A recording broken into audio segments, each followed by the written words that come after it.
I'd like to call the joint meeting of Internal Services and Finance Audit and Budget Committees to order. And the first item is Pledge of Allegiance. Please rise.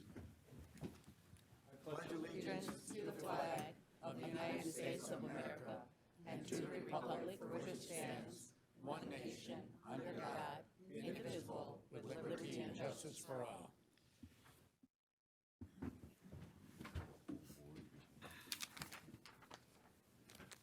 Next item, we have minutes from the Internal Services. How about the adoption of the agenda? Thank you. So moved. Thank you. Please vote on that. Support Zinner. Yeah, support. It's so loud. I had a parking space. Motion passes 13-0. Thank you. Now we'll move to approval of the minutes. We have Internal Services from December 7th and Finance Audit Budget from December 13th. I'd like a motion to approve both for A and B. Support. Thank you. Please vote.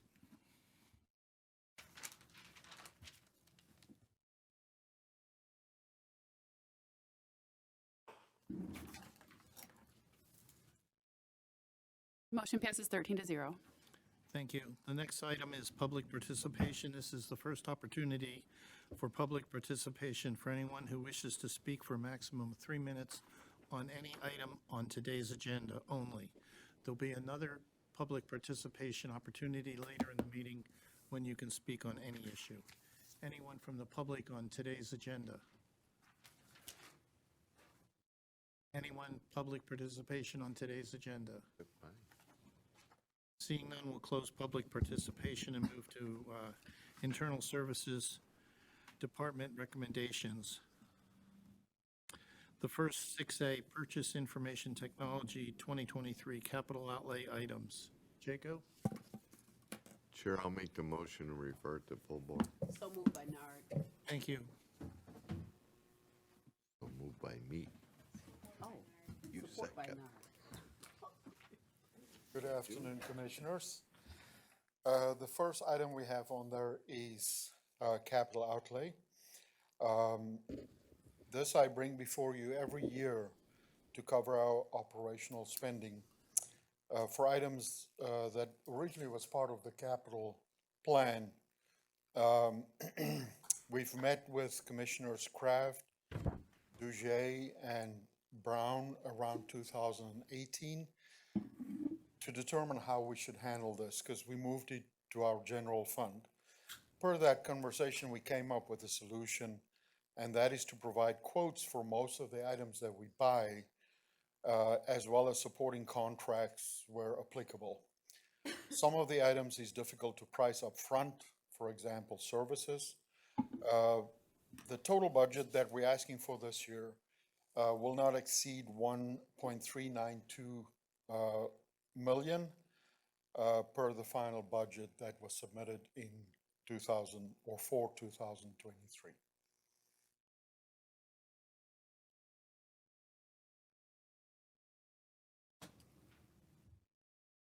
Commissioner Sabatini? Thank you, Chair. Hi, Jaco. Hi, Commissioner.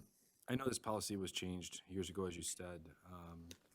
Do you have a spreadsheet, or how do you know, relative to all of these different line items here that I'm looking at, what department specifically they're all for? Yeah, I do have, I meet with all departments around about May, June timeframe every year. And what we do at that point in time is we collect information for our budget, the capital budget as well as this one, and, other things that departments need. In this, we have things like PC replacement, we have things like what we call miscellaneous user hardware or miscellaneous user software. Those two items are mostly for new things that we purchase in departments. For example, if there's 2 or 3 new people appointed in a specific department, we have to provide them with new equipment, software licenses, and so forth. So we budget all those types of things under there. We have a list of everything that was budgeted for at that time. As you can imagine, over time, that's That's already many months ago. Over time, some of the requirements change.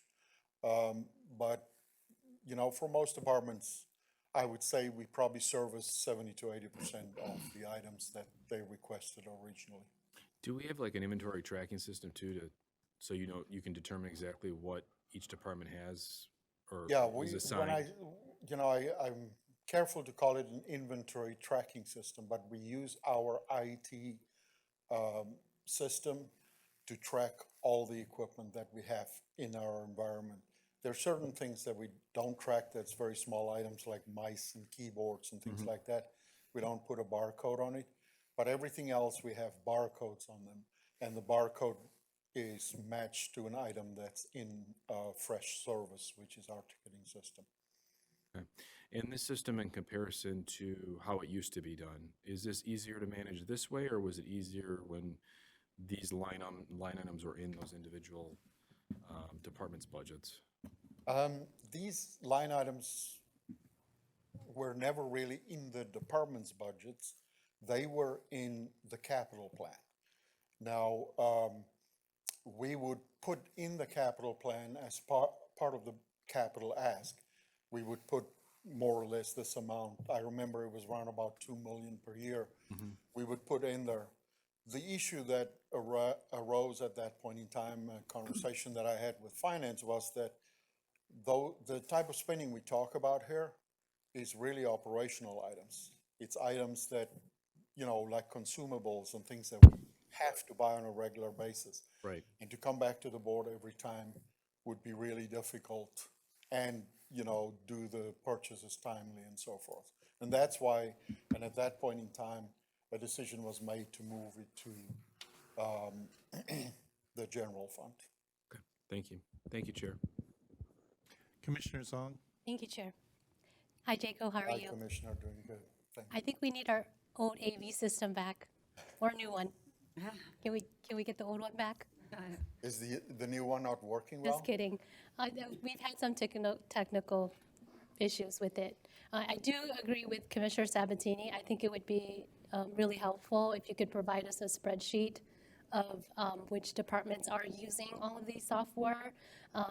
Just for an example, like the Adobe one, the MNJ Adobe one, not all of the departments use Adobe No. Creative Suite, right? So I'm assuming that's just for the printing department, but we can't really tell here which department is using the software. And if there's a way to like break that down by percentage of each department, that would be really helpful.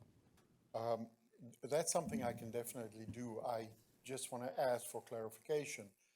If I provide like Adobe license that we use today, 600 roundabout there, or maybe a little more, if I divided them in the departments and say this department use 30 Adobe license, that department 50, Yes. is that what you're asking for? Yeah, I think that'd be Yeah, we helpful. can I mean, and provide this that. is just one example of the software. Obviously, we have so many, but I'd be interested to also find out if you guys are looking at new technology that is always changing and maybe open source type that wouldn't cost the county so much, and just thinking about how we can save on this astronomical amount of money that we spend on the software and technology that we use.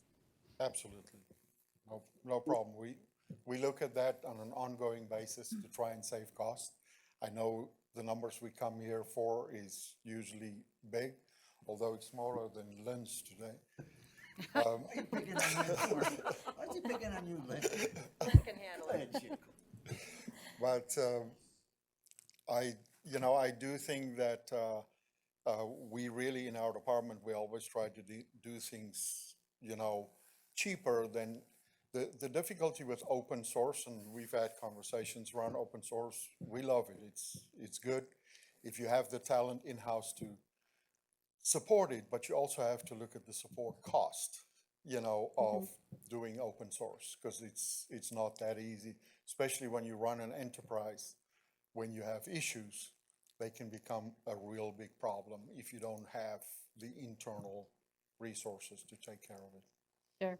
Well, the county is very lucky to have you. I trust your expertise, so thank you for all that you do. Thank you. Thank you, Chair. Thank you. Seeing no other speakers, please vote. I have a question. Are we waiting for this information for the vote? No? I'll send it to the commissioners, you know, so you can see it before the full board meeting.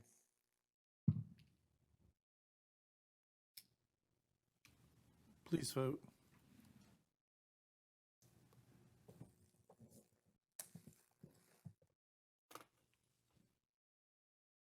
Motion passes 13-0. Thank you. This, okay, sorry. Item 6B, contracts and authorized user agreement for AT&T Centrex Services for $11,226.60 a month, and IP Flex for $3,349 a month. Motion to send to full board. So moved by Nard. Support by Lucido? Thank you. Jacob? Commissioners, the second item is our AT&T contracts. I think we have a total of 4 of them that expire at different times. We have, I think, 2 contracts that's 2 years, and then 2 that's 3-year contracts. So these are expiring, you know, pretty soon, I think in about end of March, around about there. And the 2 contracts, the one is a Centrex contract, and you might ask why Centrex, which is old, very old technology. But that is the system that we originally had, and we still today have lines like emergency lines as a backup, as well as fire alarms and things like that in elevators that we service through Centrex. It is the goal of AT&T to completely get rid of copper lines, but they're not there yet, and as that technology change, we move those over to different technologies. We've moved over a lot of what we had. There's not that many left. I think it's really reduced significantly. The other one is IP Flex, which is what we use for phone calls in the county. So our voice over IP, the digital type calls, at desk phones, we have the capacity to receive 150 phone calls simultaneously in the county. If you remember, those of you that were here during the pandemic, we ran over that and had to, in a very short time span, stood up a different solution so we can handle more calls simultaneously. But for the county in general, that works really well. And that is what IP Flex does for us. It provides us the ability to have the voice over IP phone system. Thank you. Jacob, do we have a plan? Is there a projected schedule for switching the other items over to off that Centrex? I guess the best answer I can give you as aggressively as possible, because we are dependent on AT&T, you know, to a large extent, because as they get rid of those lines, we're forced to do something else. The difficulty right now is there's not many cost comparable solutions out there. So we stick to the AT&T thing. We can do wireless, for example, at some places, not all of them, but it's more costly. So at this point in time, we kind of, you know, seeing how it goes. And the AT&T has kept the cost for those hard lines the same for the last 2 contracts we had. So, you know, hopefully that will continue and we can ride that as long as we can. Thank you. Commissioner Brown? Thank you, Jaco. The Flex services, does that integrate with what we paid for the system during COVID to handle the hundreds of thousands of phone calls you're getting in a morning? No, it's a complete separate system. That is our county system that we implemented around about 2008, 2009 time span. But what happened, I guess my question goes to that, because you raised the question, we did pay a lot of money to find another system to handle the flux of calls with. What's happening with that? Did that just dissolve? That system is dormant right now. We don't have to pay. It's one of those systems where you pay as you consume. Okay. We don't have to use it. It is actually pretty inexpensive, to just keep it out there. Okay. I think we pay like a $250 fee. So if we have to do that again, we can do it pretty quickly. Okay. And, so I understand that there might be situations where that happened. We've been fortunate after COVID not to have that, so. But that's not tied to any of these contracts at all? It's a standalone by No, itself it's entirely? completely standalone. We actually did that through AWS. All right. Thank you very much. Thank you, Mr. Chairman. Thank you. Seeing no other speakers, please vote.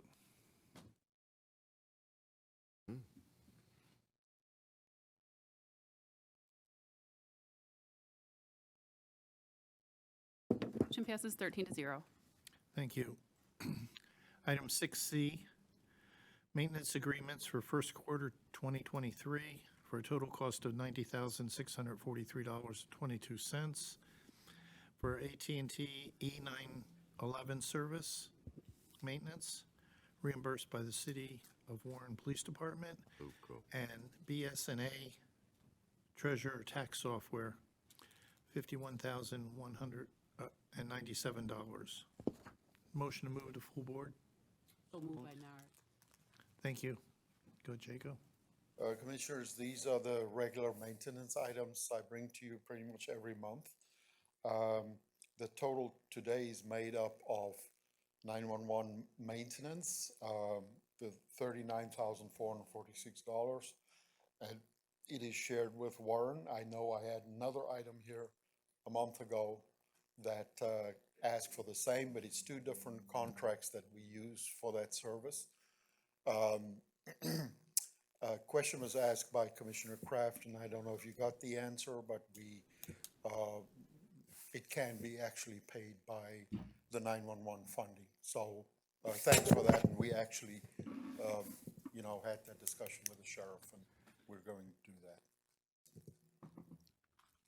The other one is the treasurer's BS&A software that they use as their case management system. Thank you. Commissioner Perna. Are there any other townships or cities that are going to join with us on this reimbursement? At this time, no. Are you talking about the maintenance one for Right. E911? Out of the whole 911, as this move forward, because we're still in that process, there might be, I cannot tell you that right now, because the final, the design still has to be done so we can understand that. From what I understand, the new system, there is a possibility that there's a lot of redundancy built into that system already. So I don't even know how far Warren will be needed, just the backup that we have with them. The main reason we have the Warren backup is so that if our 911 goes down here at Comtech, we can move our people down there and continue to dispatch, and vice versa. So they can come to our facility and dispatch from there. But the new 911 is going to work much differently from what we have today. So once that is designed, I will be able to better answer that question. So the rural areas that have 911, are they on their own independent system? Each one has their own system pretty much, but I know they tie into the county system quite a bit, at this point in time. Some of them use it or they are being assisted with it. Unfortunately, IT doesn't really have much insight in that because we traditionally didn't support that. We are going to be very involved with the new system. So some of the rural areas that have 911, they have a disadvantage at this point? I cannot say that definitively. I would assume so, in the sense that, you know, county, we as a county have a very, you know, a very good system. And like I said, how that ties in with the rural areas, I'm not that familiar with it. Okay, thank you. Thank you, Commissioner Hall. Thank you, Chair. I can answer part of that for Commissioner Perna. There was an in-depth study, it's just not rural areas. Roseville, East Point, St. Clair Shores are all part of Sarisa, which has their own dispatch center as well. There was in-depth studies to look at becoming part of Comtech instead of running their own, but it became too cost prohibitive. So they switching over the equipment, what to do with the buildings, so it was well studied. And the local municipalities decided at this time to stick with what they have. Thank you, Chair. Thank you, Mr. Commissioner Hall, for that update. Seeing no other speakers, please vote.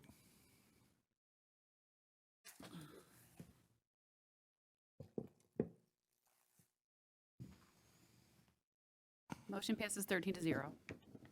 Thank you. Thank you, Jacob.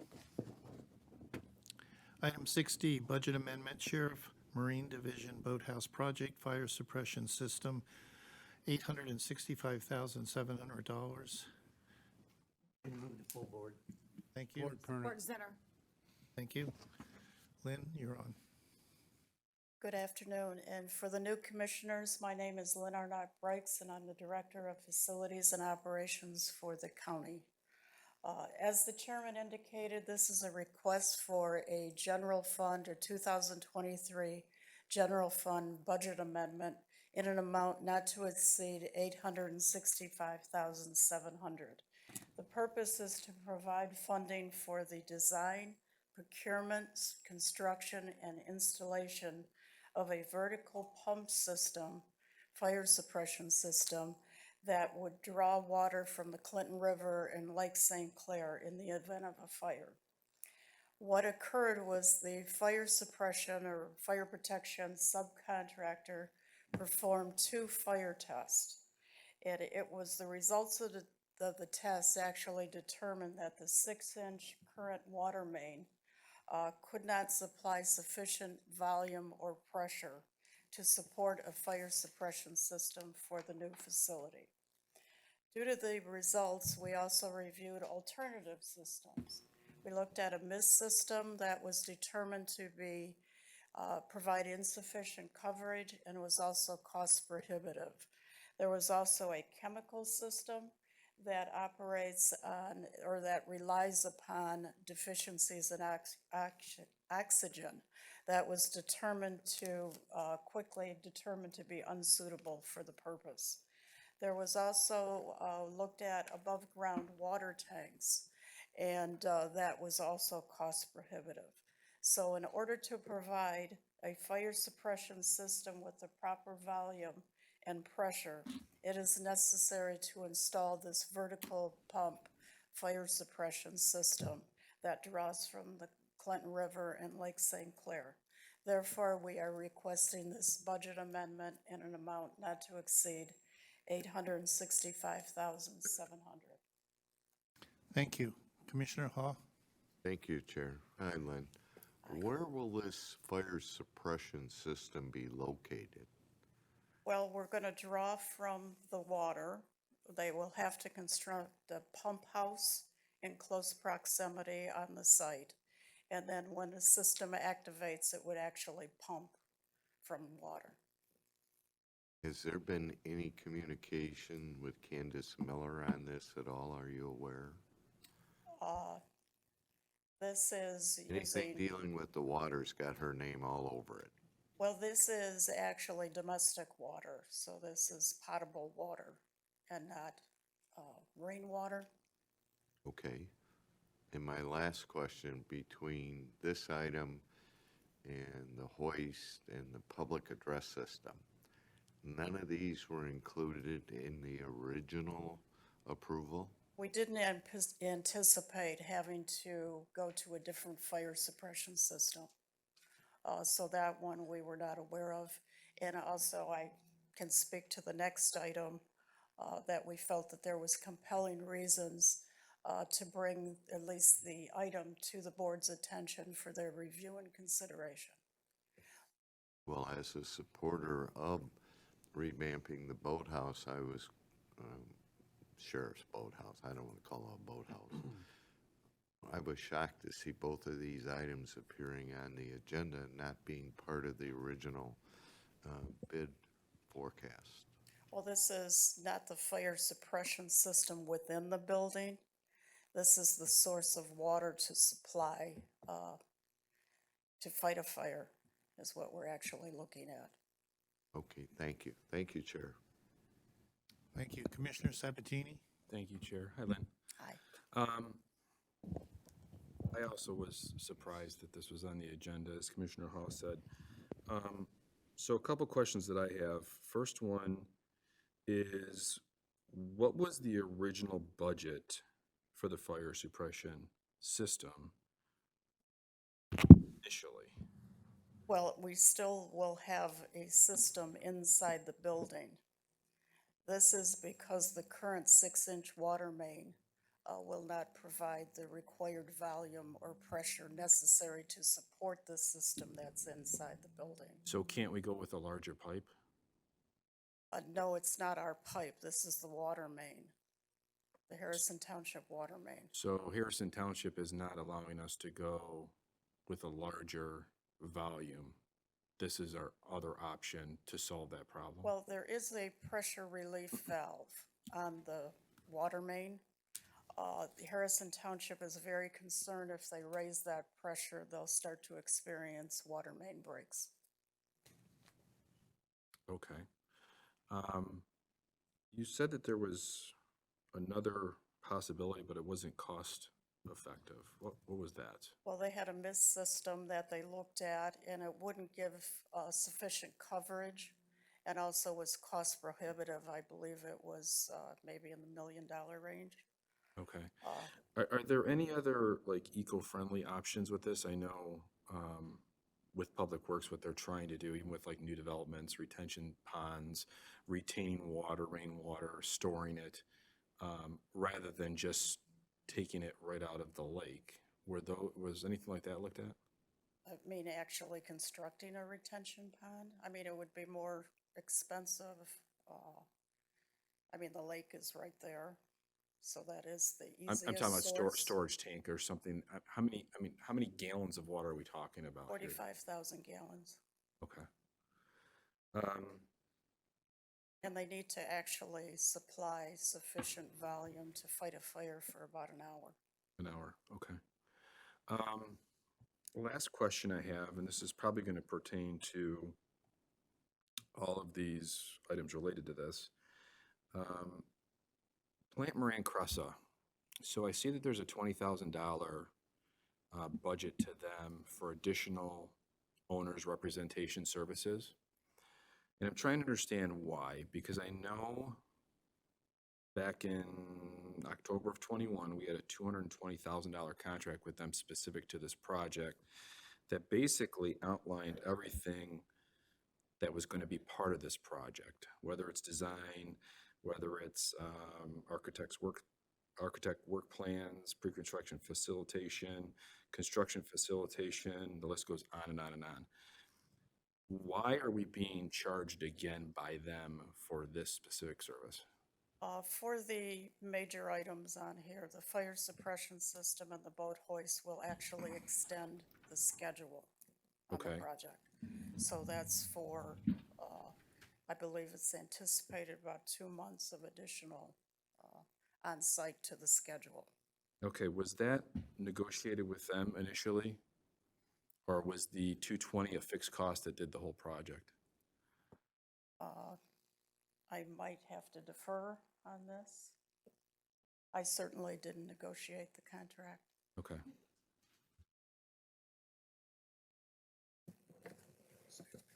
Good afternoon, Commissioners. Mark Delden with the Executive's Office. The contract that we brought to the board for Plant Moran Cressa was to be the owner's representative for this project. And initially, when you approved the bid, the general contractor bid, there was a due date, there was a finish date of July 1st of 2023. So the contract for Plant Moran Cressa and for the general contractor was priced to move everything out of there, all their trailers and equipment, by July 1st of this year. Because we ran into this fire suppression issue and we're asking you to approve boat hoist, which Lynn will talk about in greater detail, it's going to take dredging and whatnot. It's going to extend the schedule for about 2 months. So there's additional cost in there for Rockford Construction to be on site for an additional 2 months. Plant Moran Cressa is our owner's representative. They act in our stead and are on the job every day, their team. So it's extending their contract by 2 months, and hence the $20,000. Okay. I didn't see in our file at all a change order or an amendment to the contract, that just basically a letter, a memorandum. So is that coming after, or is that, I guess, what's the process there? Because typically if there's an amendment to a contract, they're going to send us an addendum that you want us to approve so that you can make payment, render payment to these contractors. Yes, we wanted to obviously bring this to the board. This has not been designed or engineered as yet. That's why you do not have a definitive change order. That's why I gave a not to exceed number. So we don't know the true price yet. No. They used ROM as far as cost estimating. Okay. Thank you, Lynn. Thank you, Mark. Thank you, Chair. Commissioner Kraft? Thank you, Mr. Chair. Hi, Lynn. I was losing my mind over these numbers until I read pretty much every document you included in here, and I appreciate you for that, because that fire suppression memo from AEW really opened my eyes as to the scope of the project and why it was needed. I understand the cost. Is this, so just to have 100% clarification in my head, this 865,700 is just for the pump from the lake to the building. This does not count the system that's already in the facility to put the fire out, right? That's already included in the previous. That's already in the bid. So this is just for that new Yes. additional, okay. Yes, and there would be a pump house also Okay. constructed. Was there, so with the cost of this, was there any conversation about looking at moving to a different location where the infrastructure had what we needed? Certainly not at this point of the project. A little too far along? Okay. I just was checking. Thank you, Lynn. I appreciate it. Thank you, Mr. Chair. Thank you. Commissioner Zong? Thank you, Chair. Hi, Lynn, how are you? Okay.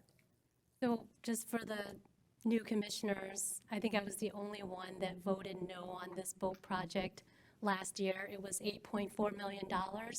And frankly, I thought that was just too much money for a new boathouse, even given the current condition of the old one. So that's where I stand on this project. And like some of the commissioners, I have concerns about the rising cost and, you know, you saying that you're not even sure if it's going to be more than the 800 that you're asking for today. My question is, this is coming out of the general fund. Are there any funds in the sheriff's budget that could be used? And why is this coming out of the general fund? I don't believe I could answer that question. So the sheriff doesn't have the money in their budget to cover these costs?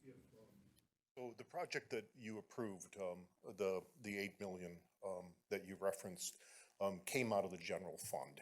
And it was listed on our capital improvement project that we submit to the board annually. Had we known about this fire suppression issue and the lack of pressure going out to the end of South River Road, this would have been included in the original bid, and we would have asked you to support 9.5 million or And I would have still said whatever no. that is. So, and it would have come out of general fund. How many fires are there often on the lake? Because this project is to prevent fires. Bring them up, my gosh. Fires to the building. To the and also building, the okay. garage and boat well area. Lieutenant Wigan. Hi, Thank folks. you. Lieutenant Gary Wiegand, Sheriff's Department. I've been with the Sheriff's Department for 25 years. Recently assigned to the Marine Division. So I came out to the Boathouse in June of this year. So I was not involved in the original planning, but I came out in June and kind of a fresh set of eyes overseeing everything. My understanding, and to answer your question, there's probably not a lot of fires out there on the lake. But to get a certificate of occupancy and for insurance purposes, I'm sure just you're building a building of this veracity, it's something that you have to have. I was just surprised with some of these numbers as you are, and I'd be asking the same questions if I was sitting on the other side of the desk. So that's my understanding of it, sitting there as a 25-year law enforcement veteran, watching them construct this building is, to provide the water pressure to charge that system of all the sprinkler heads, overhead inside that building. You need to have that pump house out there, but that's the best I can really explain it. Inside the building, we're gonna house probably $1.2, $1.3 million worth of patrol boats that are owned by the county. They're not just Sheriff's Department boats, these are boats that are owned by the county. A lot of those were purchased with federal grant money. There was a percentage that the county did buy. Those boats have lots of life-saving equipment on board, and then also the building would house, the sheriff's deputies, the men and women who work out there. So the fire suppression system obviously is a safety concern, and I believe we need it for a certificate of occupancy so we could actually occupy the building. Thank you. Thank you, Chair. That's all for me. Commissioner Zinner. Thank you, Chair. I spoke with the deputy yesterday when I read over this, and he explained, as he just said, he's new to this. These decisions were made previously by other people who are no longer there. So when you ask these questions, how come we haven't had it? He didn't have it either. Somebody didn't come up with these when we came before us before. Now these things he's eyeballing this and other people are going through this. And so since we're on this exact topic, he's explained that this has to be done for occupancy. Now, some people think there's just people along the perimeter of the water that use that lake. And they don't realize there are hundreds of thousands of people from the whole area, from as far as you can drive, that come to that lake and drive all over that lake. So there are dangers. There are life-threatening dangers in a boat, around the water. And we have the Coast Guard, but it's not right here. But we have the Marine Patrol, and that's what they do. And they patrol, and they save lives. That's why. It's not just a few people on that lake, and it's not just the people right there. It's for people in this whole Tri-County area and beyond that use that lake. And then I'll answer the others later. Thank you. Thank you. Commissioner Lucido. Yes, thank you, Chair. My one question was, what's the life expectancy of the pump? Of the actual pump, Yes, that we're purchasing. generally speaking, I would think you would get 20, 25 years, 30 years, depending on maintenance. Okay, and my second question was, the system that's in place right now is the system that we were originally going to use. We were not getting enough water pressure, I'm assuming? The existing or the old facility did not have a fire suppression They system. did not have it. Okay, that's all I have. Thank you. Commissioner Romano. Thank you, Chair. Hi, Lynn. When they say they were surprised by the cost on an overrun from what originally started, this is an old building. And I equate that to, I don't know if any of you have built a new house, or for that fact, a new garage, or whatever, buy a new car, and then all of a sudden, the price that was quoted, that house all of a sudden was on rocky soil, so they got to put in more stanchions. That car needed some additional toys, so it cost you additional money. There's no way really to foresee this, and you try to get as close as you can, and I'm doing this in reference to Ms. Arnett coming up and saying, listen, had I known that these costs were there, I would have included them. but you don't. And as you get into these buildings, these older buildings, or put in the fire suppression system as I see it now, these are costs that you're going to have. And I'm going to be surprised if Ms. Arnett doesn't come to us again and say, listen, we got another problem over there. So I'm just telling you up front, these things happen. No, it happens because it's an older building. So I think we have a choice here to say, yes, we understand, we agree, it's a safety factor, it's a certificate of occupancy, and I do understand it completely. That's all I have. Thank you, Chair. Commissioner Perna. Is there any reimbursement procedure if our system is used, that we pass that cost on to anybody? Well, this is only for our building, this system. But if our system is used because of neglect on somebody else, Well, we're the only ones using the system that's being installed. okay. For the building, Jim, it's just for the Well, I didn't know if there's any reimbursement for neglect on, if there's something that was caused that we had no control of. Answer my question, but you didn't, but, Not okay. that I'm aware of, All right, thank you. because it's only supplying our building. Okay. Commissioner Nard. Hi, Lynn. All my questions were answered. I just wanted to thank the gentleman. What was your name again? I'm sorry. Lieutenant Gary Wiegand. Lieutenant, I wanted to thank you for your explanation, because some of the residents were calling me and they were under the assumption that this was a boathouse where residents were going to come and dock their boats to do that. And I had to explain to them, no, this is the patrol. This is people that are going to be in this boathouse, sleeping in there to make sure that that lake is safe. So I thank you for your explanation, and I thank you, Lynn, and everyone that has really looked at this and make sure that these people are safe out here. This is not something that they're going to be partying in and having fun. This is a boathouse that's going to house boats, and it's going to house people that work to save lives. And I thank you guys for thinking about everything that's needed to do that. Thank you. Lynn, I understand that from what you said, you're going to put something in the water, a structure of some type in the water to house the pump? Oh, that would be a pump house. Will it be off the shore in the water? No, it would be on It'll be on land. And this small structure. so then, will it be like a well below that? Have a pump and the piping goes into the water. Fire, their pump. And so we have to make sure that even under the worst winter conditions, wherever that end of that pipe is, doesn't freeze. So it has to be out there a ways. Yes, and it would be engineered. Okay, that's the first question. Power outages. Do you have a generator on this system? Or does the boathouse itself have a Yes. generator? Yes. Will the boathouse generator be capable of driving the pump? We believe, yes. You believe? Can we check that out to make sure? Because otherwise, Yeah. before the generator is put in place and we find out we need a bigger one or something, because pumps being motors and motors. Yeah. It should be sufficient to handle it, but we would certainly. Okay, good. Look at that.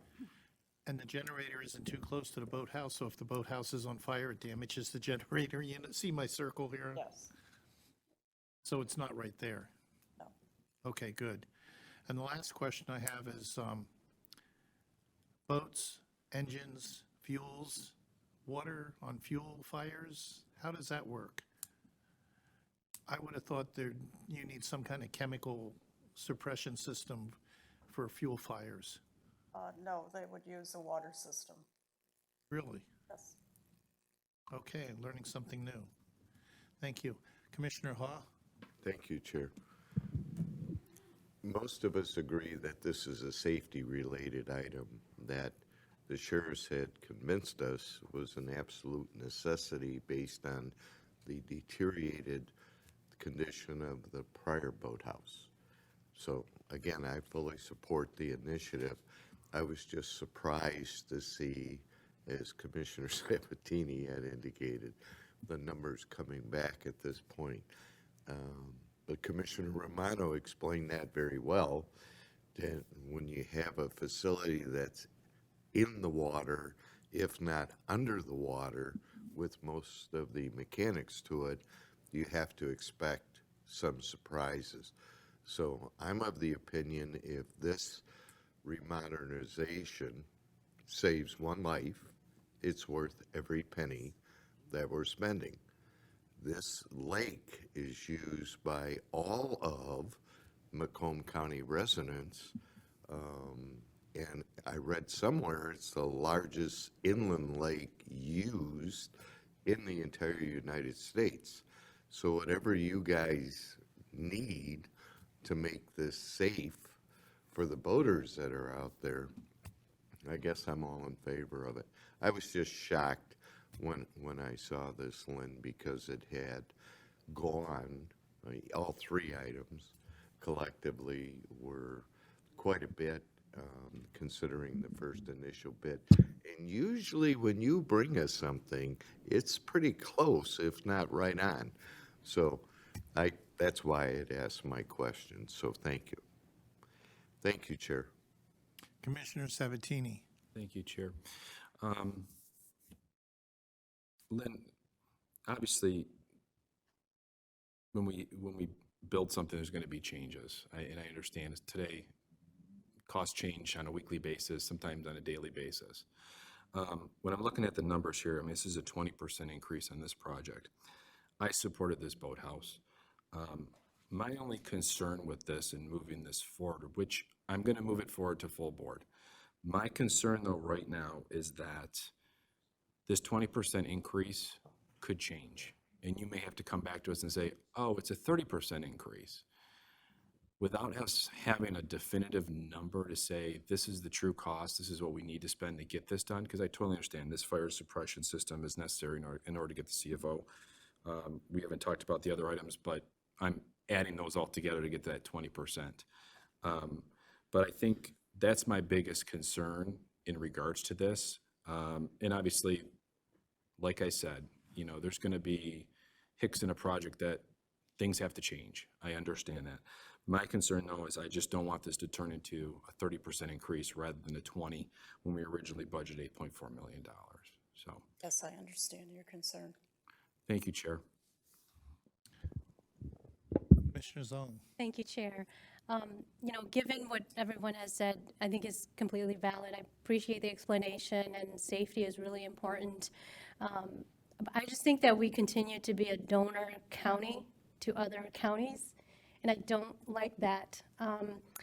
Given that this is coming from the general fund, I would urge the administration to find other sources of funding, because we spend so much money on public safety, you know, in comparison to other departments. And so I find that to be really concerning. And if we are getting into the tourism industry, then maybe we need to look at funding public dollars, grant dollars from the state, partnering with Peter, Michigan, because we are, you know, we are the Great Lakes, and, you know, Macomb County has really wonderful resources, but we're continuing to be a donor county to other people, and that just doesn't sit right with me. So I think there are other solutions.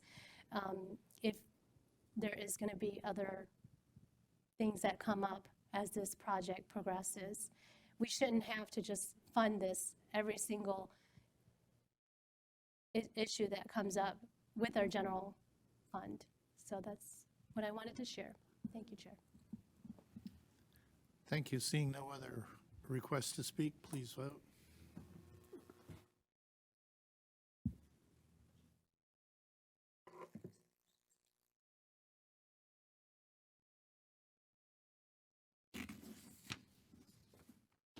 Motion passes 12-1. Commissioner Grote abstaining. Thank you. Chair, point of order.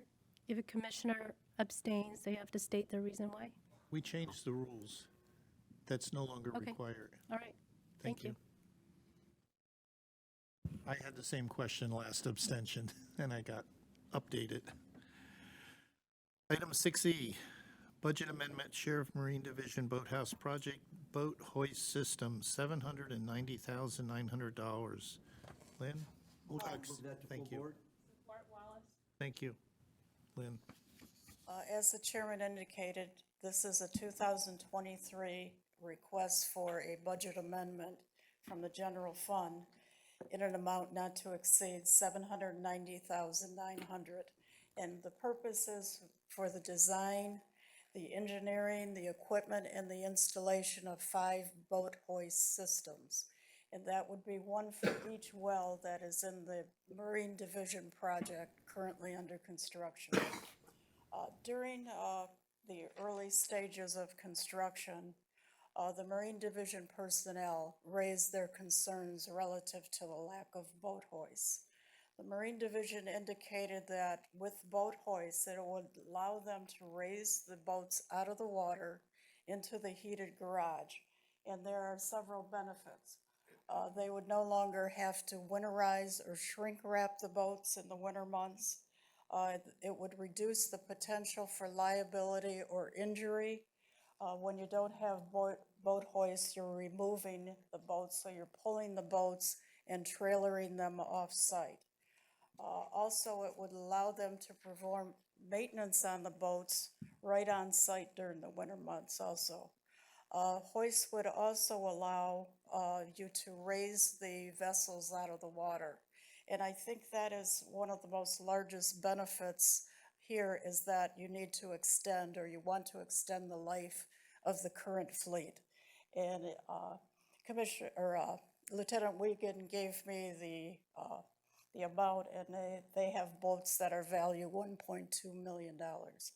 So when you raise the boats out of the water, you reduce the wear and tear on the boats that's caused by the wave action. So you don't have to, it keeps the hull cleaner, there is no blistering of the hull, and you do not have to keep painting the boat bottom. So extends the life of the painted bottom. We also believe that boat hoists would allow the Sheriff's Marine Division to respond at full capacity if the situation warrants. We felt there was compelling reasons to at least bring this to the board for their review and consideration. Thank you. Commissioner Lucido? Thank you, Chair. So my first question is, when you guys, I wasn't here at the time when you guys originally approved this project. So did you guys discuss the needs of the Marine Division before presenting it to the board? Because to me, it seems like these boat hoists would be something that would have been kind of expected that they would have wanted. So I was confused on why it wasn't originally in the proposal. I understand the suppression system because that came upon later for the occupancy from the state, but this seems like something should have been that part of the original design plan. Yes, certainly the architects and engineers, they sit down with the Marine Division personnel to try and ascertain their needs. When they came back with all the items and they put a budget estimate on, it was actually quite more expensive than the $8 million. So they frankly were asked to go back and see what they could reduce in scope. And then you had a change in personnel, and one of the items was the boat hoist. When you have a change in personnel, you have a fresh eyes on the project. And when the lieutenant came on board, because of the stage we were in, he was looking more at operational issues, because they're going to live with this facility 50 plus years. So he brought it to our attention that he felt it was something that the board should at least consider. So I have one other question too. I know you mentioned that it's obviously going to save money when it comes to like storage in the winter. And how much do you know how much we pay now to store the boats every year? Yes. So right now, it's roughly, I roughly spend, or we, the county roughly spends $5,500 for all of our patrol boats. That would include shrink wrap and winterization. We store them on site at the county-owned building at the Vic Works building. So what happens is that at the end of the boating season, if you can predict that, when the ice moves in, so I'll use this year as an example. Right before Christmas, we had that storm come in. I still had two, or we still had two boats in the water because there's duck hunters and bass fishermen, even in the frigid temperatures, still going out and using the lake. So we saw the cold weather coming in. We pulled our last two boats. To pull all the boats, generally we have like a 5 or 6 number of vessels, 6 or so patrol boats that we use as working boats. Deputy sheriffs, such as myself, we use a county, sheriff's department heavy-duty truck, and we pull the boats out ourselves. We put them on trailers. We pull the boat out ourselves. We drive it down to Land's End Marina, which is a local marina that we contract with to do our service. They winterize it and shrink wrap it for us, right around $1,000 a boat, given the size of the boat and what kind of engines it has. So when I total up my fleet, it's about that $5,500 price tag that I give you per year. We then tow those boats to the Vic Wertz location and store them in the parking lot there. Besides the $5,500 for the shrink wrap and winterization, which is not that big of a price point, what we need to remember is these boats, generally each one of these patrol boats is outfitted with just under $40,000 worth of electronics. That's a FLIR system, radar, sonar, all the radios, the different things that the men and women use, to do search and rescues, the heat signature cameras, and all that kind of equipment. So the wear and tear placed on that is great. I wouldn't even have an estimate for that, being that it's, sometimes it's 100 degrees in the summer and sometimes it's 10 below zero in the winter. All the other wearable parts on these boats, it's a lot of wear and tear placed on that. And on top of it, me again being a fresh set of eyes coming out, I'm looking at the liability of my sheriff's deputies. Driving a 1-ton pickup truck, pulling out a, sometimes 10 to 15,000 pound boat out of the water, and then driving that, down South River Road, down Hall Road to the Vic Wertz building. The boat hoist system would end all of that. So I would just simply, at the end of every person's patrol, we just pull that boat out of the water. You don't have to worry about wear and tear of the waves. And to be honest with you, these boats are mostly used Friday afternoon, all day Saturday, all day Sunday. Monday, Tuesday, Wednesday, Thursday.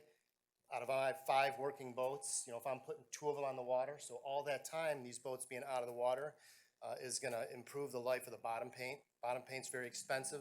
It's about $5,000 to strip and repaint the bottom of these boats, with about a 5-year service life when you leave them in the water all the time. So I would think this would, double that. So over years, I know it's going to be a great many years.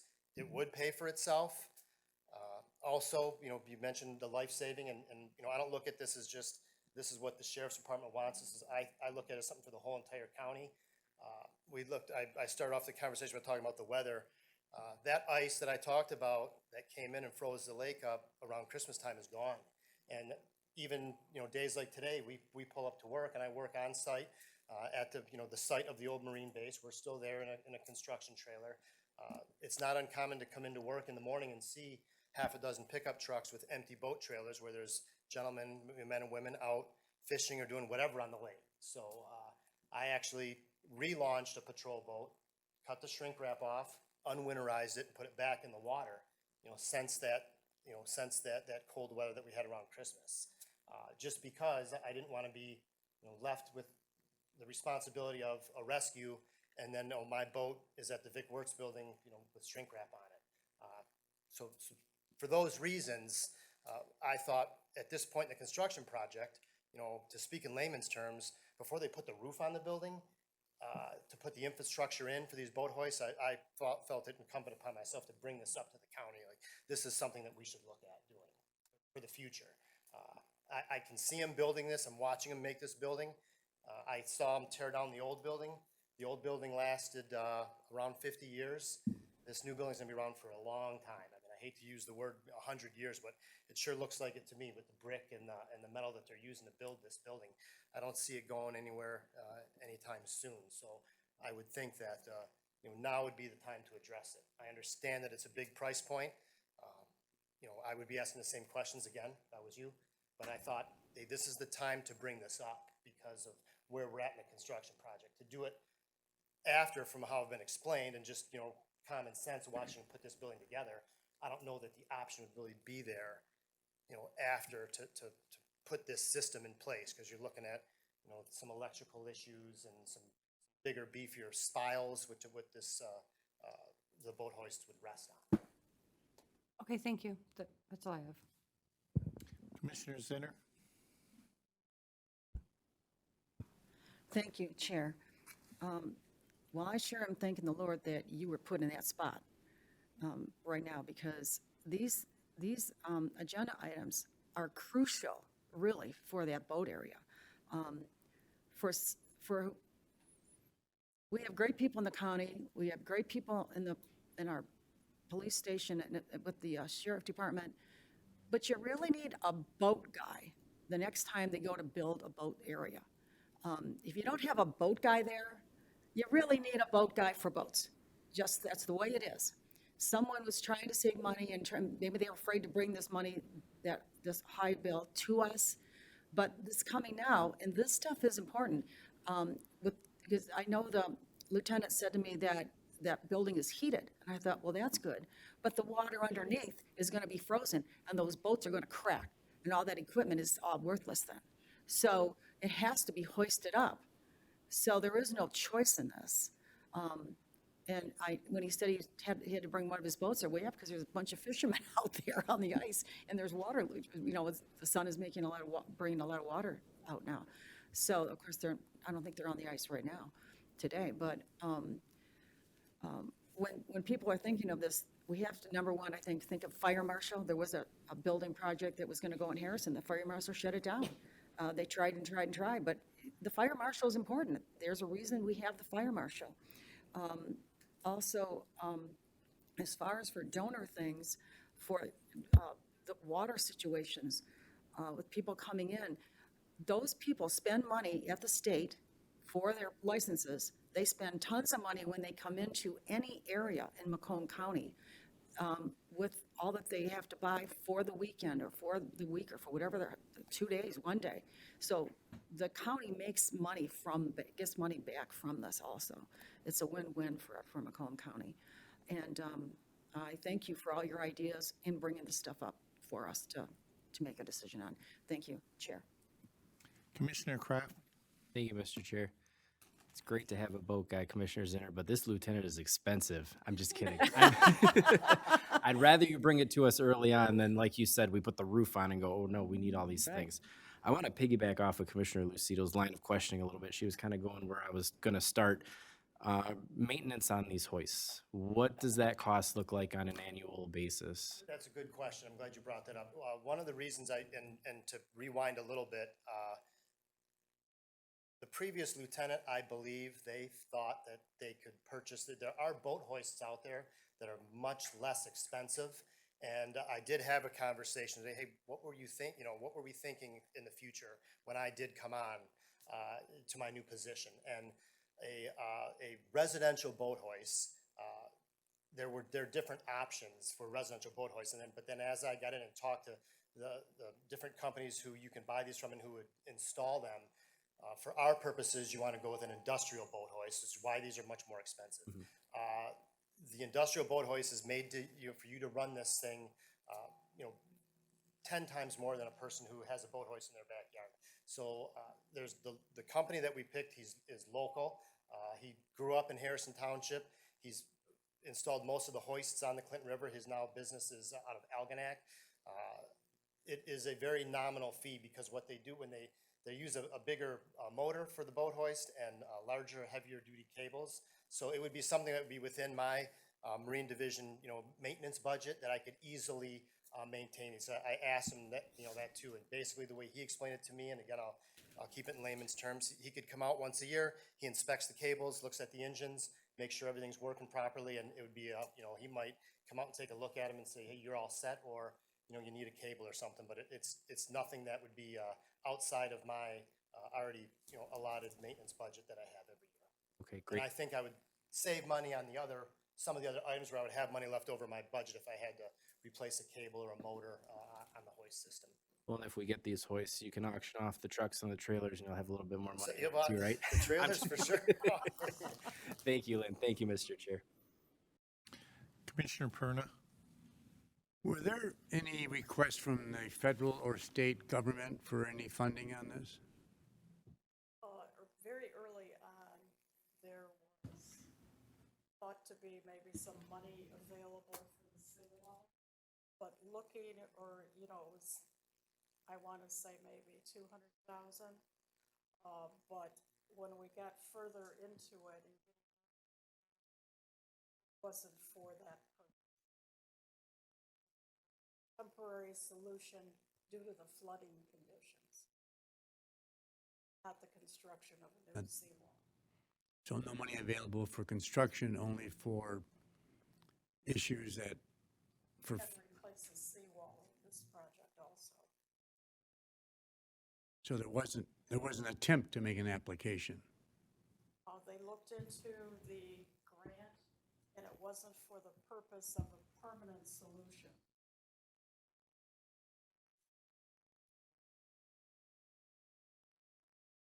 All right, thank you.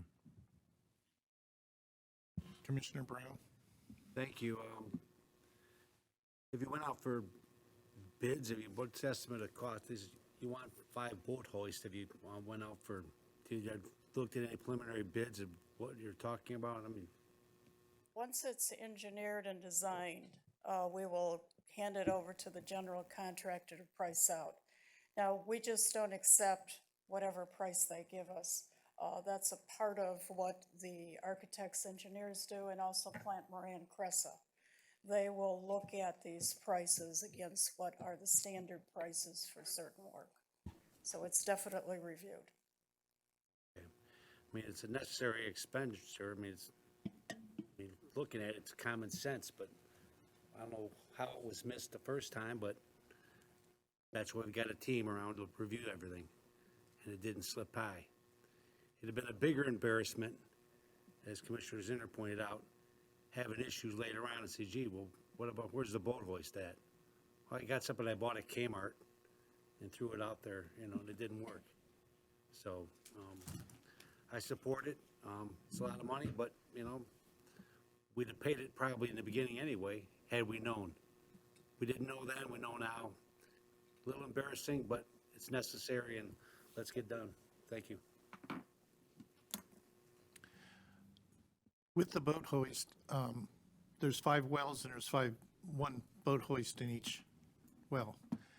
I think it was you, Lynn, who said something about you may be able to do maintenance, additional maintenance on the boats yourselves instead of taking it out. The Marine Division. You're right. Does the boat hoist allow you to move the boat from over the water in tow over a trailer or something? No, but what it would do is so that the garage, actually what we call, when you use the term boathouse, it's a garage for the boat.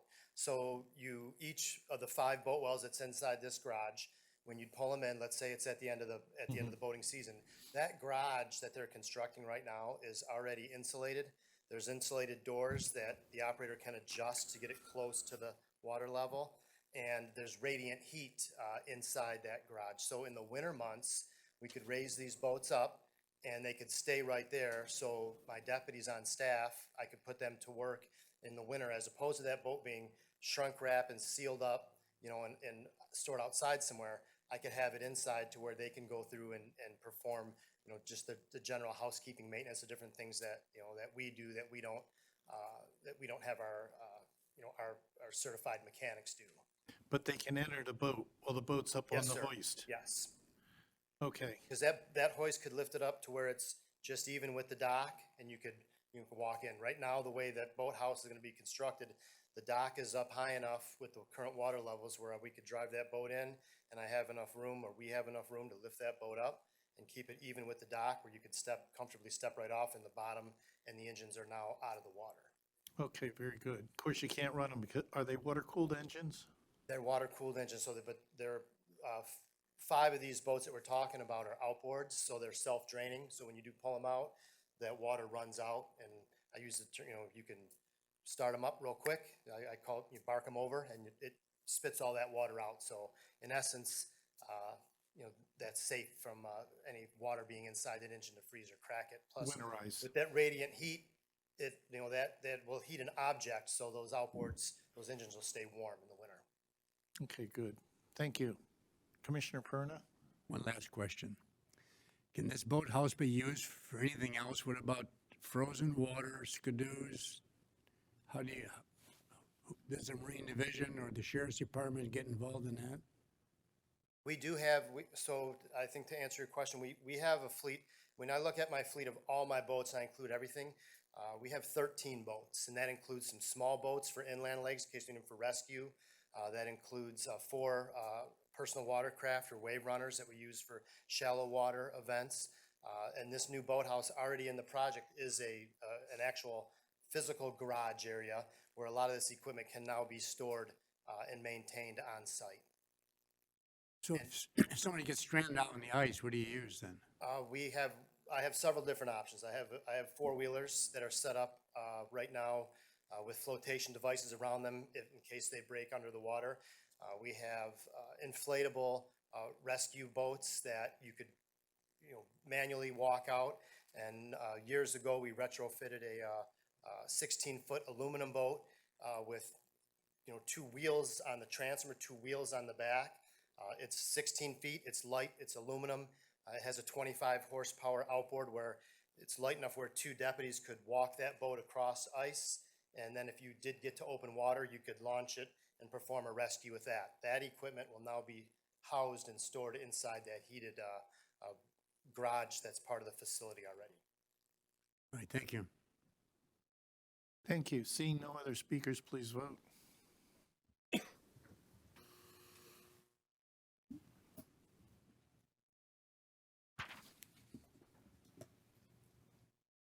Motion passes 12 to 0 to 1. Commissioner Grote abstaining.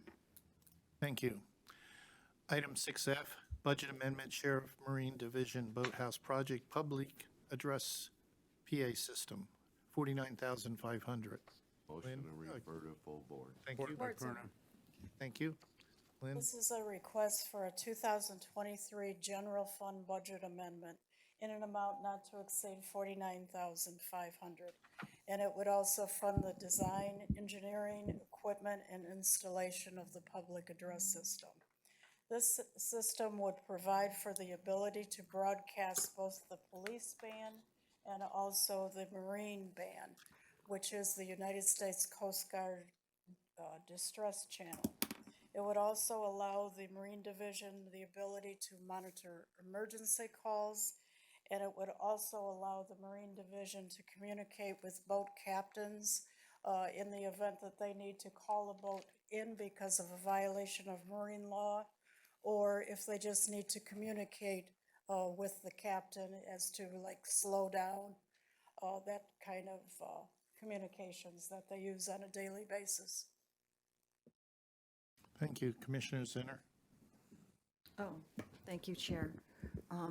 I hope that, I know it's another chunk of money, but I think this would be a good, useful tool for the officers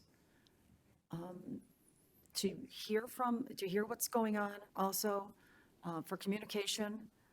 I really like the idea of being able to tell the boaters when they're going too fast, which is quite often on the river, to slow down. I like the idea of ticketing too, if they're regular, because it's a safety matter. That's no wait for sure. Thank you, Chair. Thank you. So from what you said, right now, the Marine Division has no way of communicating with boats? You have no radios?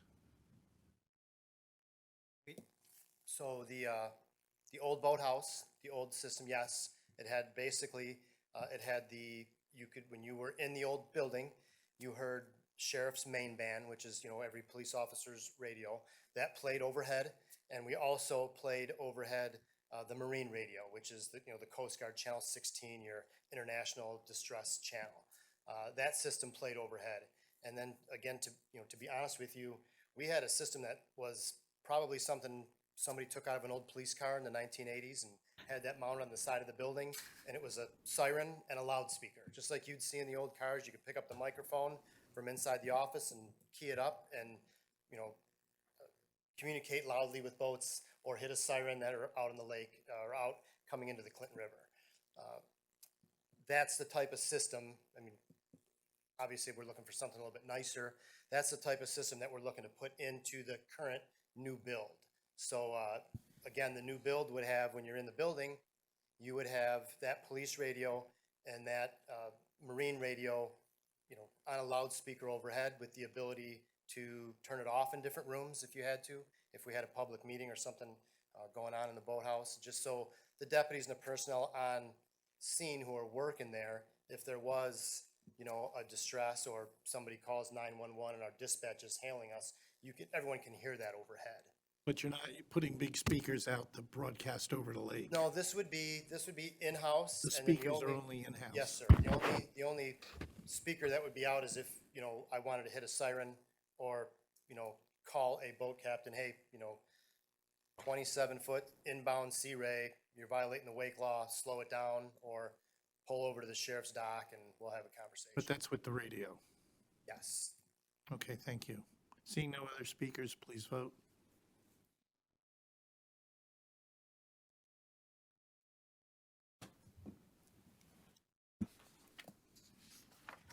Motion passes 12 to 0 to 1. Commissioner Grote abstaining.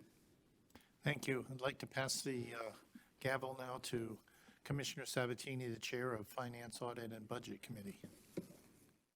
Thank you, Commissioner Van Sickle.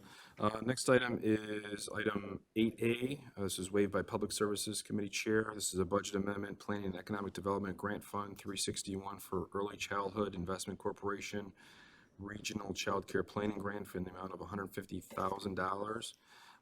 I need a motion to recommend this to full board. So moved. Support. Moved by Kraft, supported by Wallace. Vicky, you have the floor. Good afternoon. Welcome to the new commissioners. I'm Vicki Rowinski, the Director for Macomb County Planning and Economic Development. As what you have in front of you is a grant that we received through the Early Childhood Investment Corporation. I think what we saw with the pandemic, one of the areas of concern for the county as well as the workforce was childcare. So through this grant, we will actually be formulating a childcare coalition, hearing from the voices of childcare owners and operators, some of the barriers that they face, as well as doing some surveying of our business community, understanding from our major employers, what are they seeing, you know, with the childcare concerns, and then also understanding from a planning and municipality perspective, what are some of the challenges to open and operate a childcare center throughout Macomb County. So the grant in total, it does extend 2 years. It's $150,000. And I'll open the floor to any questions. Commissioner Zong. Thank you, Chair. Hi, Vicki. How are you? Hi. I'm really excited about this grant. Congratulations on getting it. $150,000 is not much, though, for the need that's out there. So are there any additional grant dollars, or are you aware of any other counties or entities that have received this grant in a more, I guess, higher amount than what we're receiving? So it is 150. That was the maximum for any of the coalitions that, you know, submitted a grant throughout the state.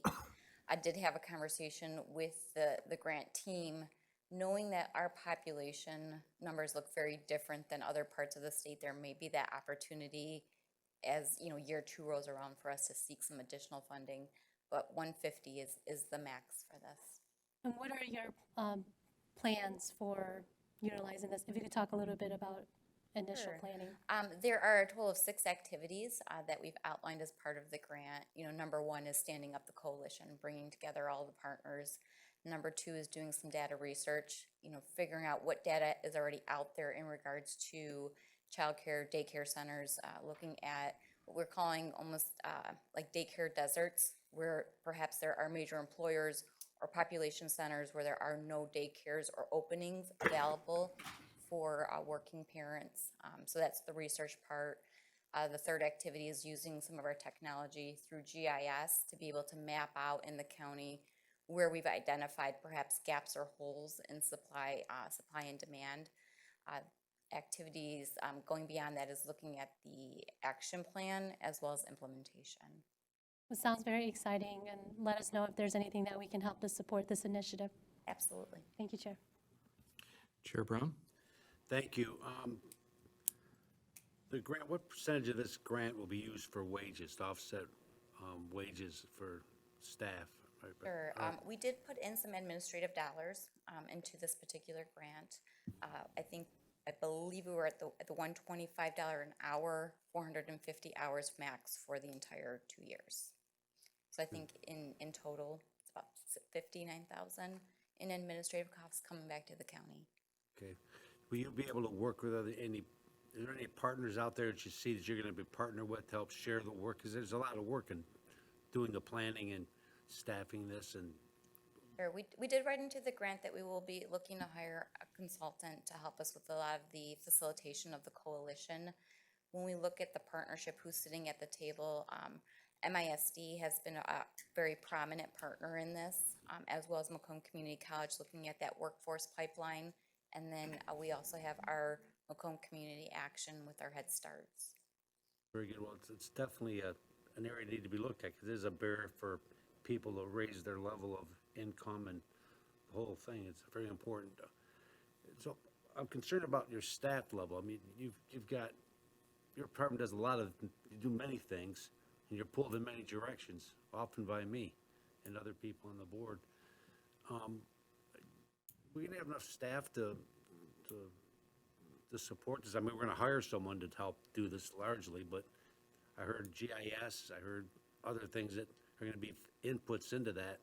We've got many studies going on. How's your staffing level? So I can always use more, and I think we got to get creative around the staff that we currently have. A few years ago, one of the big initiatives and efforts within planning and economic development is called Fueling the Talent Pipeline. So we actually did get a staff person to operate that program for us, but it's a staff of one. She will also be leading this effort when we look at the early child care programming. So, absolutely, resources are always an area of concern. Could always use additional help, that's for sure. Okay. Well, the partnership will hopefully help you with that, and you'll have other partners coming to the table. So, very good. Thank you. I support this. Thank you, Mr. Chairman. Thank you, Chair. Vicki, I've been involved in childcare previously, and I know the biggest challenges with daycare is primarily facilities. I mean, it's expensive to build. There's a lot of licensing. There's a lot of risks. There's a lot of insurance. There's a lot of to get them, first of all, built, and then to get them equipped.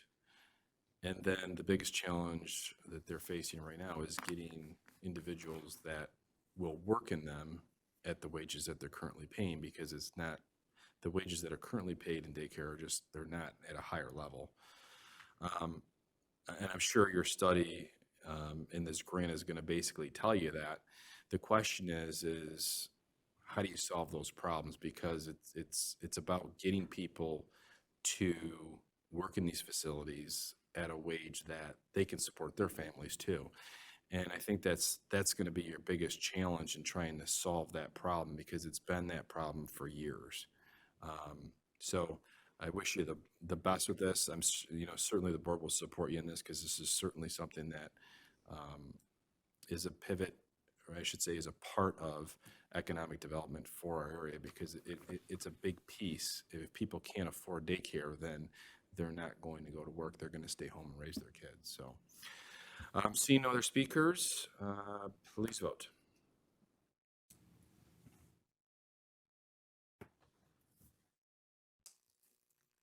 Motion passes 13-0. Thank you, Vicki.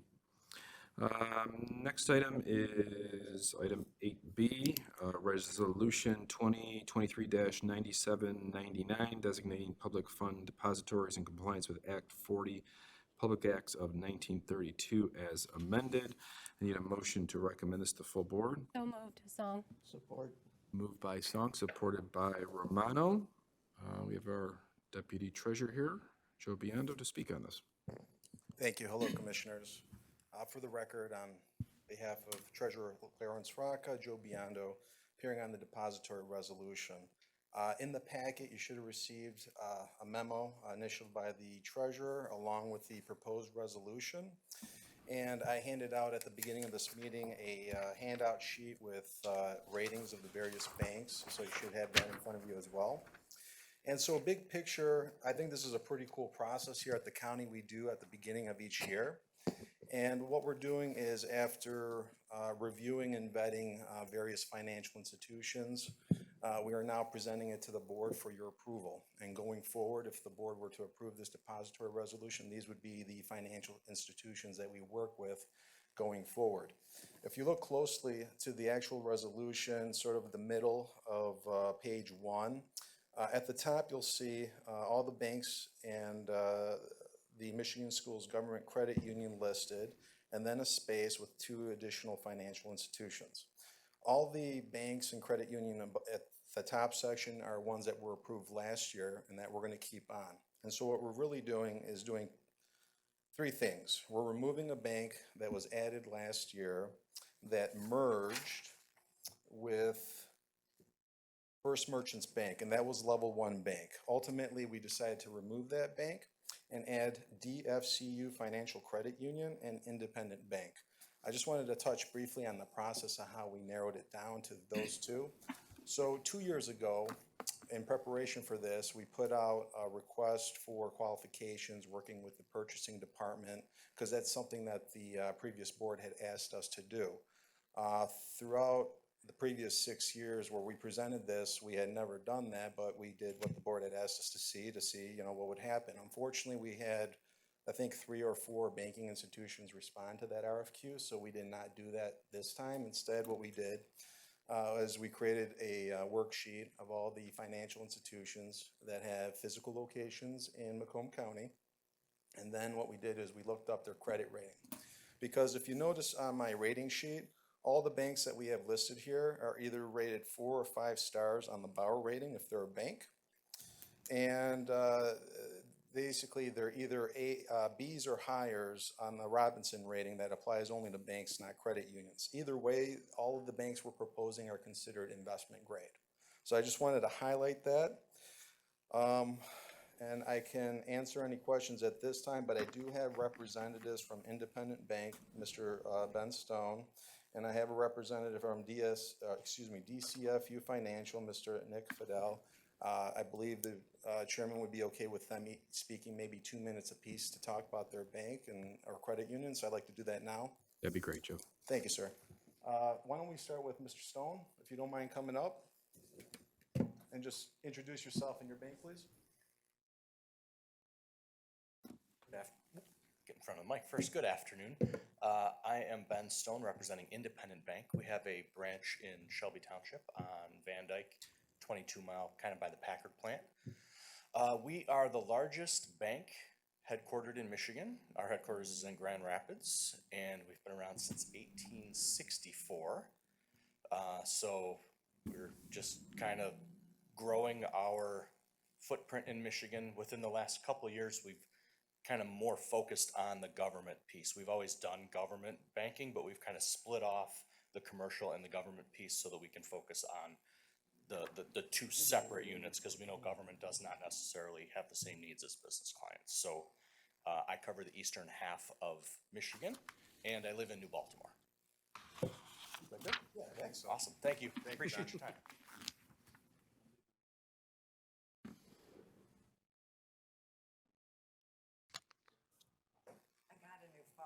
Keeps going off. I can't I forgot figure to out how mention, to turn Peggy's it from the off. credit Yeah, union as well. so Go ahead, guys. I'm Nick Fidel. I'm the director and manager of our commercial lending team for DFCU Financial. Peggy is our director of communications and well-versed in kind of the footprint of DFCU Financial. I'll let her give a little summary.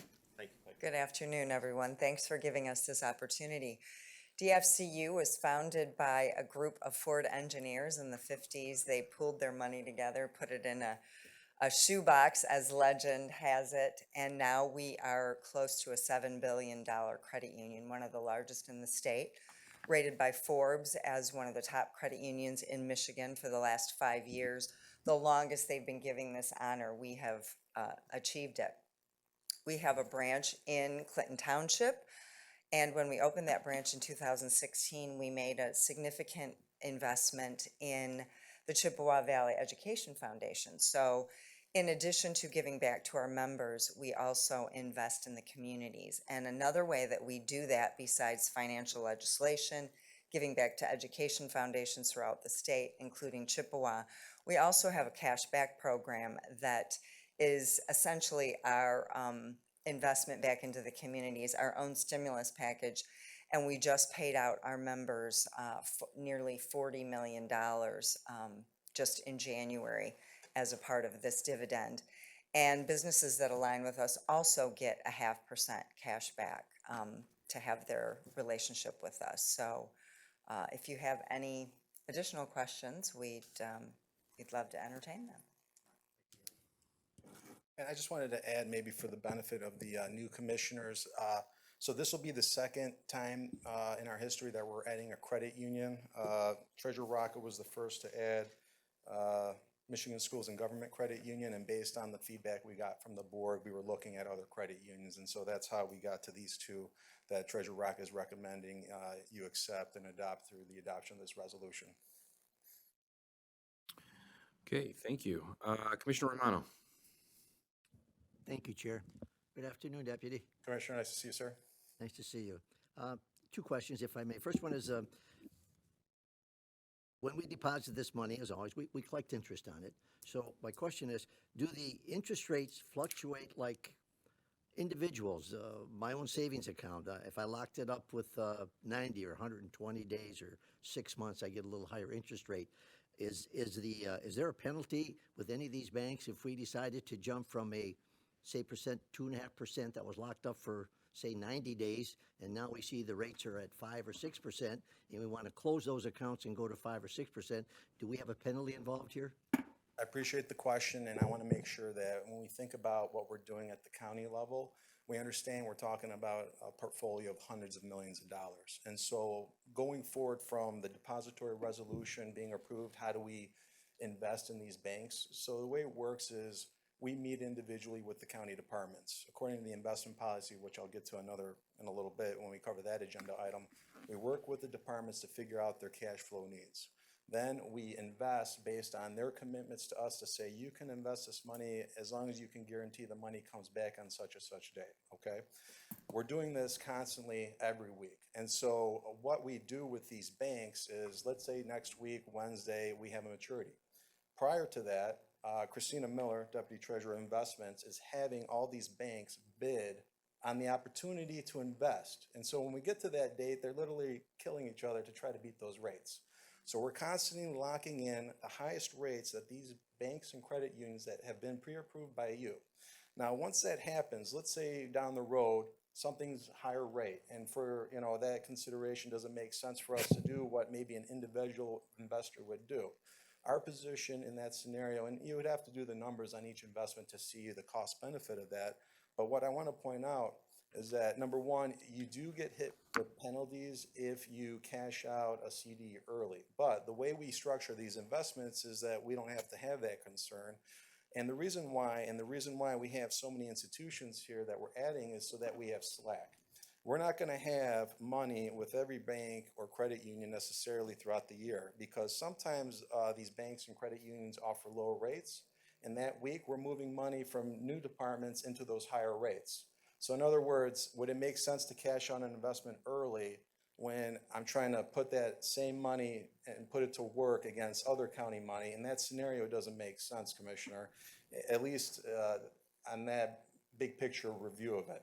And so, could there be a scenario where that might be an issue? We would be on the lookout for that scenario, but it hasn't happened, and hopefully that answers the question.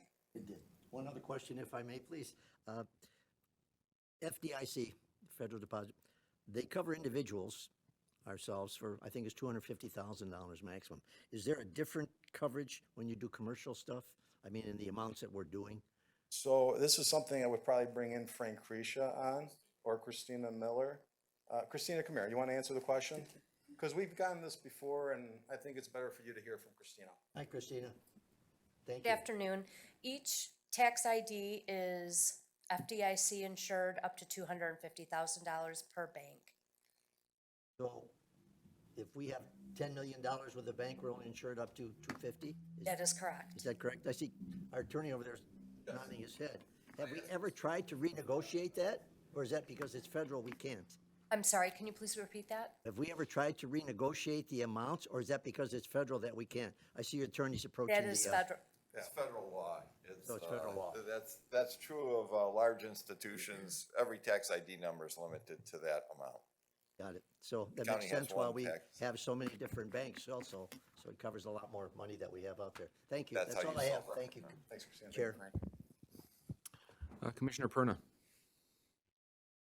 An old retiree from a credit union after many, many, many years. NCUA is for credit unions. FDIC is for banks. And you took some of my smoke away from my question here. The maximum is 250,000, so you've got $10 million with Bank A or Credit Union B. They go under, we lose the bet difference from $250,000, correct? So if they were to go under, yes, we would have to look at that. And, you know, What's the largest deposit that we have at a lending institution? so when we go, Generically, give me a rough idea. so so big picture in terms of each banking, financial institution on the, depository resolution, we would have 5% in each one or less. You got to keep in mind that a big chunk of the county investment portfolio is in treasuries that we own, and that's held by a trust. So that's money that, you know, we will get regardless of what happens to the trust company because the underlying asset, the treasuries we own. Now, the Bauer rating and the Robinson rating, are they new? We've been using Robinson Rating since I started, so it's been included in the paperwork we presented on the deposit. Just for the rest of the commissioners, the Bauer rating, and I'm assuming the Robinson rating, they look at a financial institution's quarterly statement. They look at the assets, they look at the capital, they look at their delinquency, they look at their cash flow, and they get a rating from 1 to 5. And you get a certificate, you're a 5 rating, which you think you're in wonderful shape. Is that what you are basing your investment is on Bauer ratings or Robinson ratings or? So we're basing the selections of the banks, by and large, all of these banks we've worked with in the past, they're good working relationships and we want to continue that. The Bauer rating and the Robinson ratings, at least how it was explained to me when I started at the beginning of 2017, was something that the board in the past had asked to be provided that information as a way to just, you know, look at more information. I can share with you that as long as a Bauer rating or a Robinson rating is investment grade, we look at that as a plus. For the Bauer, you're talking 4 or 5. And for the Robinson, you know, we're talking a B or higher grade. And the nice thing about that process is if, you know, any of these start to have trouble, we would have time when we come back next year to see them maybe downgraded. That would be a reason to take them off the list and probably what would happen. You could, on an investment to a bank or a credit union, that if your investment as they are a 4, 5, or a 5, that if the rating decreases, that you could withdraw those funds without any penalty. That could be something in the agreement, because there are 5 rating banks and credit unions that 2 years down the road, because of unemployment, because of catastrophes, they lose their rating. You may have an investment with them, and that could be a potential clause you could put in there if the rating drops below 4, that you can withdraw your funds without any penalties if you have a significant amount of dollars. Just a recommendation. No, I appreciate it, Commissioner. Thank you. And I should note for purposes of that conversation, with respect to certificate of deposits, typically we're talking a year or less. So this gives us an ability to review any rating changes and walk away or stop doing business with those banks, hopefully before it gets that bad. Just off the top of your head, what do you think our total investments right now are throughout is everything in the county of Macomb or is it outside? In terms of Investments. Well, we do have a lot of treasuries, so, you know, that would be, you know, something to keep in mind. I would say, though, that we are diversified among all the financial institutions, and we have no more than 5% with each institution. So most of them are in Macomb County, would you say? Yeah, I mean, if you look Treasury? at the banks, especially the Macomb County locations, there's only a handful that don't have any. I mean, they almost, other than 3 of them, they all have Macomb County locations. So we would say that money is being put to work in Macomb County, by and large. I think it's important for us as a Board of Commissioners that we invest in the banks and invest in Macomb County. Treasurer Rocca would agree 100%, which is why this is the list of recommended banks. All right, thank you. Yes, sir. Chair Brown. Following up with Commissioner Perna's questions about investment in Macomb County, these two banks, how much do they have invested in their portfolio? The commercial banker that was there, how much do you have invested? Please come to the mic. Come on up. Thank you for the question, Commissioner. So DFCU Financial started doing commercial lending approximately 5 years ago in Michigan. So the portfolio as it sits today in commercial loans in Macomb County is probably about, the total portfolio is around 80 million, and Macomb County is probably half of that at this point. Okay, well, that's good. Appreciate it. What about independent bank? Banking, add anything to the conversation, please? So, because I don't do commercial lending, I'm strictly government. I can't speak directly to their activities. I can tell you just by hearing what's been going on, our Macomb lending group had a record year. They outperformed all the other lending groups in the bank on the commercial side. So I'm just gonna infer that they do a lot of loans in Macomb County. I can certainly provide, Joe with a hard number to pass on to the board if you'd like. Did you do that, Joe? Yeah, I'd be happy to do that. I'd appreciate that. Now, you also represented, did you represent, you were the biggest bank in the state or something? Yeah, like we're the that? largest bank headquartered in Michigan. Headquartered in Michigan? Yes. But no, okay, all right. Thank you. All right. And what do these two banks give you that are unique? Last time when you came in, you made a great case to us about why you need to have flexibility among other banks because of a variety of investment Yes. tools that not all your banks had, that those other banks you brought in had additional tools that you could use. What is unique about these two banks that set them apart why did you look to them? So out of the list of what we were looking at, what drew our attention to DFCU being a credit union was the market cap of $807 million. And so we were kind of using an internal metric of how does that compare to the other credit union that we already have on the approved list? And that's more like 400 million. And so we thought, highly rated bank, 5 stars, twice as much of a market cap as Michigan Schools and Government Credit Union. This would help us build out capacity if we need another financial institution to. Diversification. Correct. And that's the same reason as far as independent bank. It's, market cap, I would put it, a little bit higher than some of the banks we have, but certainly we have other bigger banks. Again, just a different size bank to diversify into. Thank you. I support these. Thank you. Thank you, Mr. Chairman. Thank you, Mr. Chairman. Joe, quick question. Actually, 2 questions. How many Macomb County banks or credit unions do business here that we do not invest in? There's a few. I'd have to go back because what we did was work through that master list and then narrow it down. There were a couple other credit unions we were looking at. I'd have to get back to you on that list.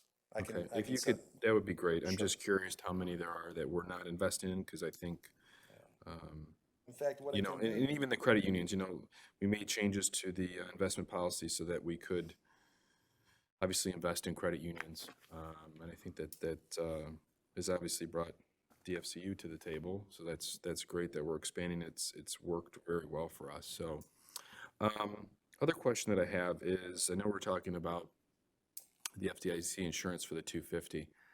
I'm just curious, is there any insurance available out there to insure the county in excess of that amount that we could look into? Maybe that's a conversation with risk management, because obviously, if a bank does go out of business, we are liable for that loss. That could be something that, could save us millions and millions of dollars. So I think that would be something to look into to see if that's even an option, if it's a cost-effective option based on the risk. More than happy to look into that. Second round, Commissioner Perna. Good question. And yes, there is an outside company that does insure banks or credit unions over and above the $250,000. Premium is excessive, but there is insurance out there. CIBC Bank, do you invest with them at all? Yes. They're the only bank that's on here that's a Canadian bank. This is the U.S. CIBC is a Canadian bank. Yes, this is the U.S. subsidiary. It's a US subsidiary, so we do business with the US subsidiary that's licensed through the state of Michigan. The mother bank is in Canada, just for your information. Okay, thank you. Okay, seeing no other speakers, please vote.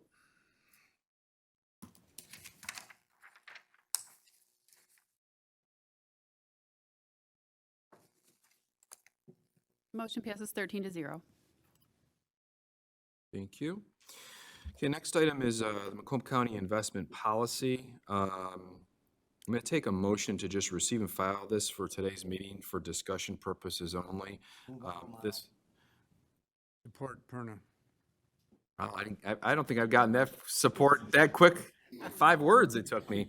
But for discussion purposes only, Joe's going to talk about the changes, the reason. Obviously, we made changes to this 2 years ago, but he's going to go through that scenario today so that we can digest it, and then we'll bring this back to this committee most likely next month. May I begin, Commissioner? Yes, we have a motion and support, so we are good. Okay.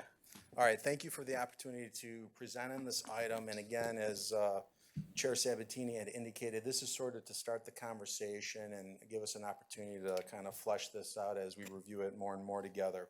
And so for this packet, you'd have a short memo just asking you guys to review these updates that we're proposing. Big picture, 2 years ago, Treasurer Rock asked this board to do a real overhaul of the investment policy. At the time, we wanted to use a template that was offered by the State Treasury Department, and we got through that process and got that approved. And now we're coming back asking for additional policy updates because we believe it's in the best interest of Macomb County residents to do this. And we've been working with Mr. Greg Prost, who's in the room, and I'll invite him up maybe later to give some comments. But Greg Prost, if I may, is the Chief Investment Officer for Robinson Capital Management, located in Grosse Pointe Farms. Greg has over 35 years of experience investing in the bond market and oversees the core fixed income operation, including directed fixed income strategy. And so I think he's a well-known, recognized expert in this field. We've been working closely with Greg to update our investment policy to basically make it a model investment policy. Ultimately, we want to submit this to our association of public treasurers and basically get this certified as a model investment policy.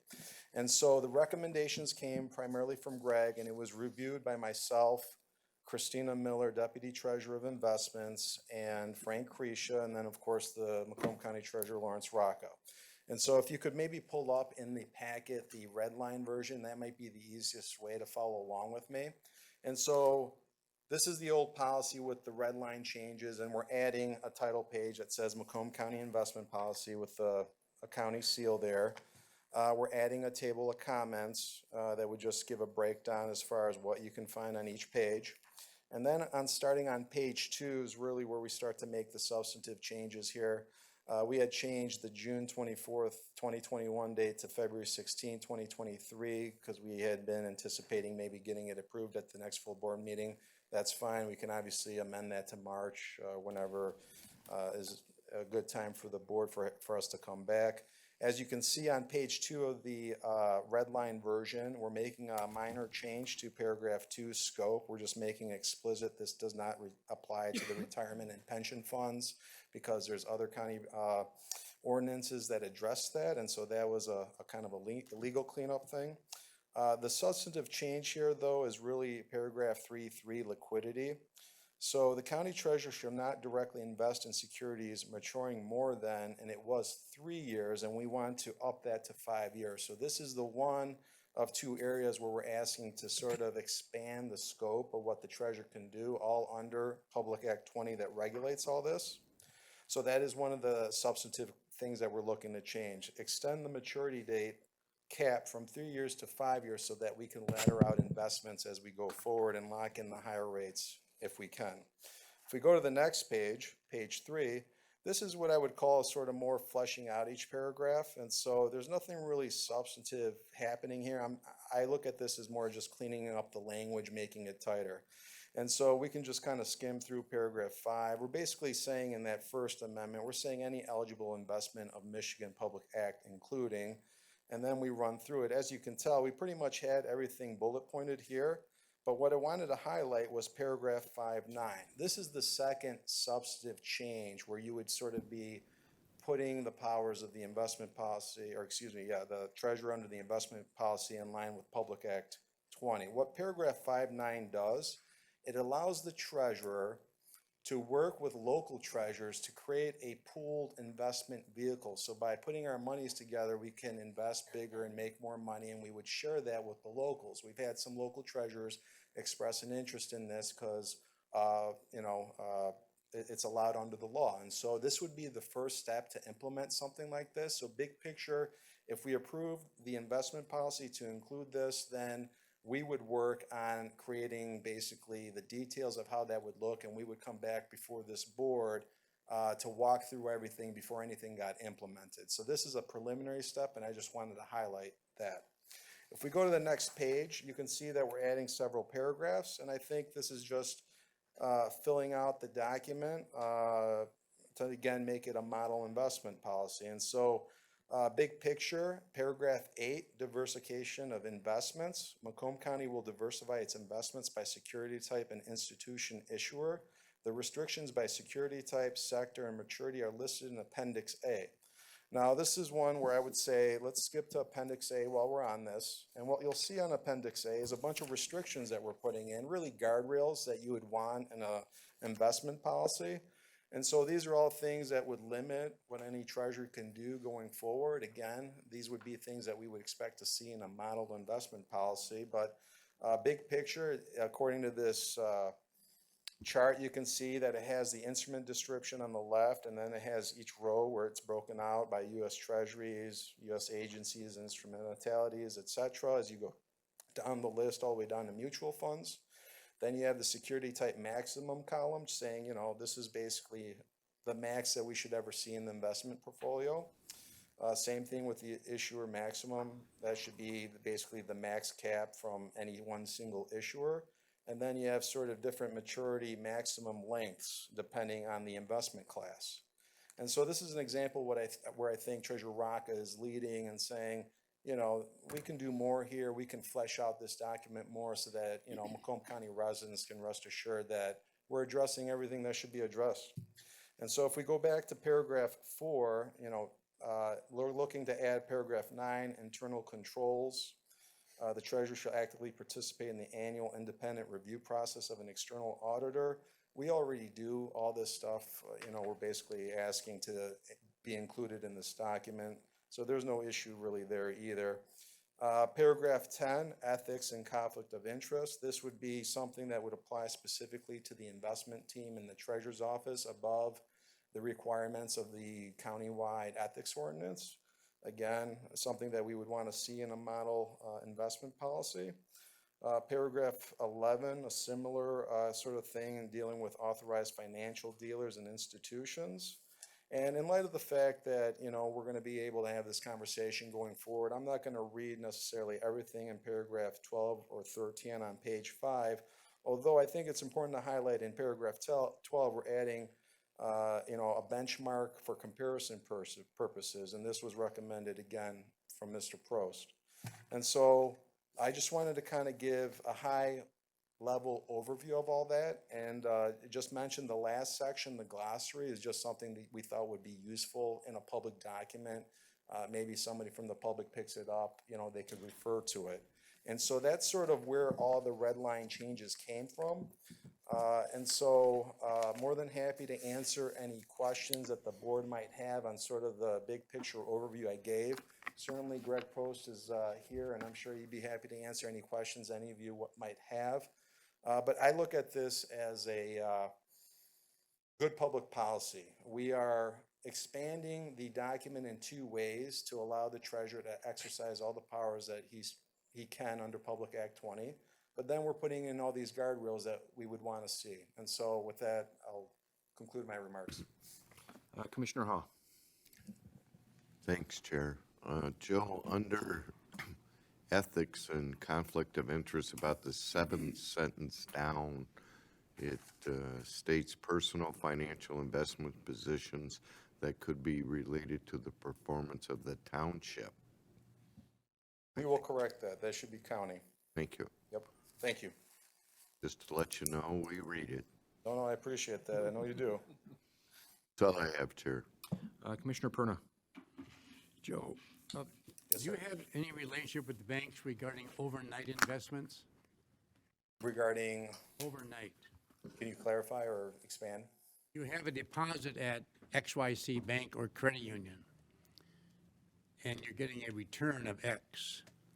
Those banks at night turn it into overnight investments, where they make money on our money. Yeah. Do We can talk about the sweep accounts. Christina can give you a detailed answer on how that works. Because Can you we Yeah. can make more money on our investment with the bank if we can participate Yes. with the banks on overnight investments as well. I believe Christina follows what you're saying. She can respond. Yes, we do utilize that, and if you look at the portfolio, the Department of Roads has a sweep account, and it's one of the top lines on on the portfolio in their department, if you will, and they do utilize the sweep account. There's a lot of institutions, be it Macomb County or any county, they don't even know they even exist, Yes, we do utilize that. because you can make a lot of extra money when you got some millions of dollars, and you think the cutoff is at midnight. It's not. The bank then invests it, and they get a return on our money, and we can share that with the county. So we are Yes, taking advantage absolutely. of that now? Okay, thank you. Yes, we do. And I know there's certain thresholds and whatnot. The bank has certain amounts that they can invest, that they estimate each day. So you may not have your whole balance being invested, but they will take what they can and invest that on a nightly basis. All right, thank you. You're welcome. Thanks. Commissioner Zenner. Thank you, Chair. Joe, were you talking about combining the county's money with other money with other groups? Yes, so if I may, Because I heard you say all that, and I know I'm usually a trusting person, but I'm not too trusting with money. So I trust our treasurer, but I mean, there's so many things that are happening across our country and in the world that I'm just a little sketchy with that. I'm sure it's very credible, and I'm probably the only one here. well, I think it's good to be concerned always when it comes to, public monies and making sure they're properly, handled. And I just want to clarify, what we're talking about is the county treasurer setting up a pooled investment vehicle where the local treasurers, if this was something the board approved in the form of agreement before we went forward, what would happen is they would give the money to the county treasurer. County treasurer would pool it with the county money to make an investment and then share the interest revenue generated from that. And so the treasurer would be in control of the fund. I'm sorry. I wanted to I clarify didn't hear that part. Thank you so much. Yes, ma'am. Is that edit, Commissioner? Does that answer your question? I'm sorry. Thank you, Chair. Joe, I love the investment pool scenario. Actually, treasurer called me about that and wanted to know if that's a possibility. So I was actually going to look into it myself. So you've already done all the hard work. So I think it's a fabulous idea. And even what Commissioner Perna said in regards to the sweep accounts, if that can be incorporated with the sweep accounts, that return based on where interest rates are going and the banks are going to be paying could net a huge return for the county. Commissioner Hall actually saw I had the ethics correction as well there, but I'm glad that you expanded on the ethics ordinance and added some additional language in there. Public policy, I know that's what this is kind of revolving around. So would this mean that we would be the first to develop something like this? Can you kind of expand on that? Are you talking about the pooled vehicle? The actual investment policy, because Oh. in regards to why we're trying to create this document to share it. Yeah, so we are members of the Association of Public Treasurers. A couple of years ago, the treasurer, myself, and Christina, we took the class and the required test to become certified public funds investment managers.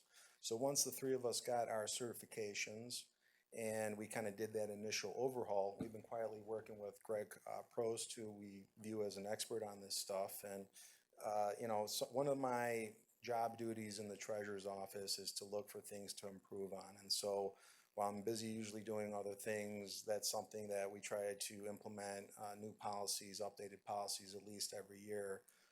And on the investment policy, we thought, well, we did the overhaul. Now why don't we do the right finish on it in terms of making it a model investment policy? And then, it's the right thing to do for the residents, but also we can use it as an opportunity to submit it for, certification as a model investment policy. And that would be a nice public relations thing for the county, to help improve the county brand, telling people, hey, this is us looking above and beyond on things that, aren't a problem, but, why do we have to wait for a problem before we make things better is sort of our mentality in the treasurer's office. Okay. Last question, tax revolving fund. Obviously, this policy is related to that as well. The banks that we just discussed, the tax revolving fund, those funds are also invested in these institutions, correct? So yes. Okay, so it's not just general fund dollars, it's the whole pool. Correct, the whole portfolio. Okay. Yep. All right, seeing no other speakers, commissioners, please vote. I did have a question, Chairman. Yep, sure, go Would ahead. you like to have me resubmit it as a new agenda? Yeah, so item? what we'll do here is, I assume this is approved for receive and file. We'll send any corrections. Commissioners, if you have any corrections, updates, thoughts, you can work with Kyle. Kyle can forward those on to the deputy treasurer. They'll revise the document, bring it back to this committee, and then we'll vote going forward. Okay. Motion passed 13-0. Thank you, Joe. Thank you, Commissioners. Good report, Joe. Thank you, everyone. Okay, next item is item number 9A, open bids as of 2/7/2023. Need a motion to receive and file. So moved by Nard. Support Wallace. Moved by Nard, supported by Wallace. Any questions? Seeing none, please vote.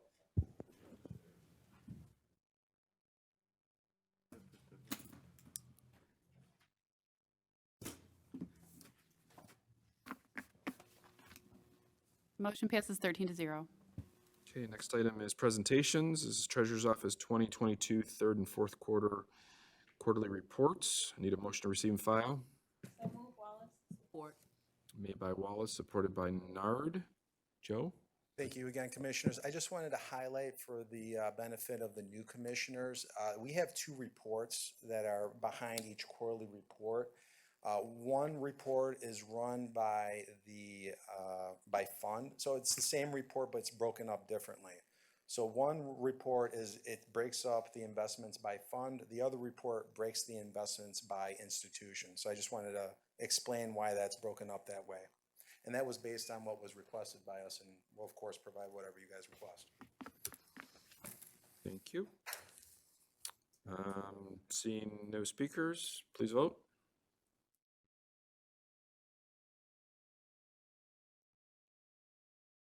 Thank you, Joe. Thank you, everyone. Motion passes 13-0. Next item is commissioner comments.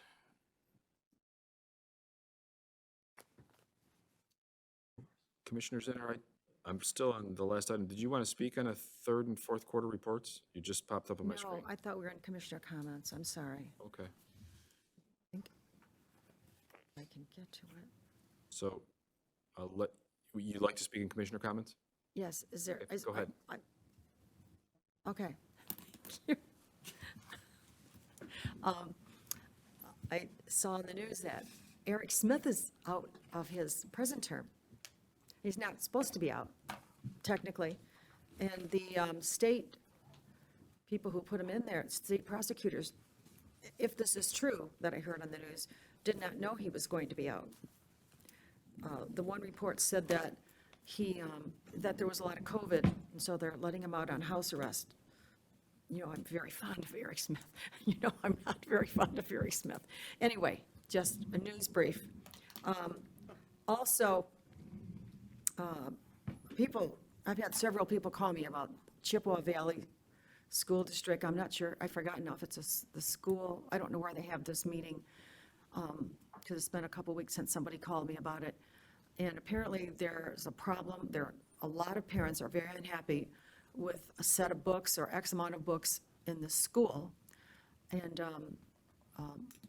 a very conservative person wrote me with the description of these books, and I would not read this in public. I wouldn't even read it again. But he felt I should know what it was about. And there was on the news, there was a meeting with parents, again, and they had security with guns. I don't know if they were handguns or rifles, but I don't understand why there's such a problem. I mean, parents, the children belong to the parents. I don't know why there's a communication problem with the superintendent or principal or whatever the situation is. I think it's pretty sad and despicable that there's this much of a problem and somebody's not listening to somebody. I think it's very bad and sad and concerning for the children. Who's putting the children first? The parents are concerned. And I think that's all that I have for today. Thank you very much. Commissioner Kraft. Thank you, Mr. Chair. There was a recent positive story on some of our sheriff's deputies in Macomb County here. There were two deputies, Deputy Thorne and Deputy Perisic, who had a call out to them of a car that was just sitting on the side of the road with a young man inside. And they arrived on scene, and he was just having a mental health problem. You know, he was really upset, having a really bad day. And the officers, you know, coolly, calmly spoke with this man. They were with him for, I think, 20 minutes, a half hour or so, and calmed him down. And the guy really just wanted somebody to talk to and wanted a hug. And our officers did that. I saw a ton of body cam footage from that. I know a lot of the news media outlets have been covering this story, and I just wanted to commend those two deputies for what they did. And, you know, on the CMH side of things, we are doing our best to help train these officers and to get folks in the cars with them. But these deputies went above and beyond. They went, you know, with their training to a T and helped this young man out. And they even, you know, the deputies offered him their personal phone numbers to give him a call if they needed somebody to talk to, offered our, you know, CMH phone numbers to him as well. And so I just wanted to commend those two deputies for a job well done. Thank you, Mr. Chair. Thank you, Commissioner. Seeing no other speakers, we'll close Commissioner comments. Next item is public participation. This is the opportunity for the public, for those who would like to speak for a maximum of 3 minutes on any issue. Home Daily would like to speak. Once, twice, we'll close public participation. Motion to adjourn. Support Center. Made by Romano, supported by Zinner. Please vote. Thank you, commissioners. Have a great rest of your night.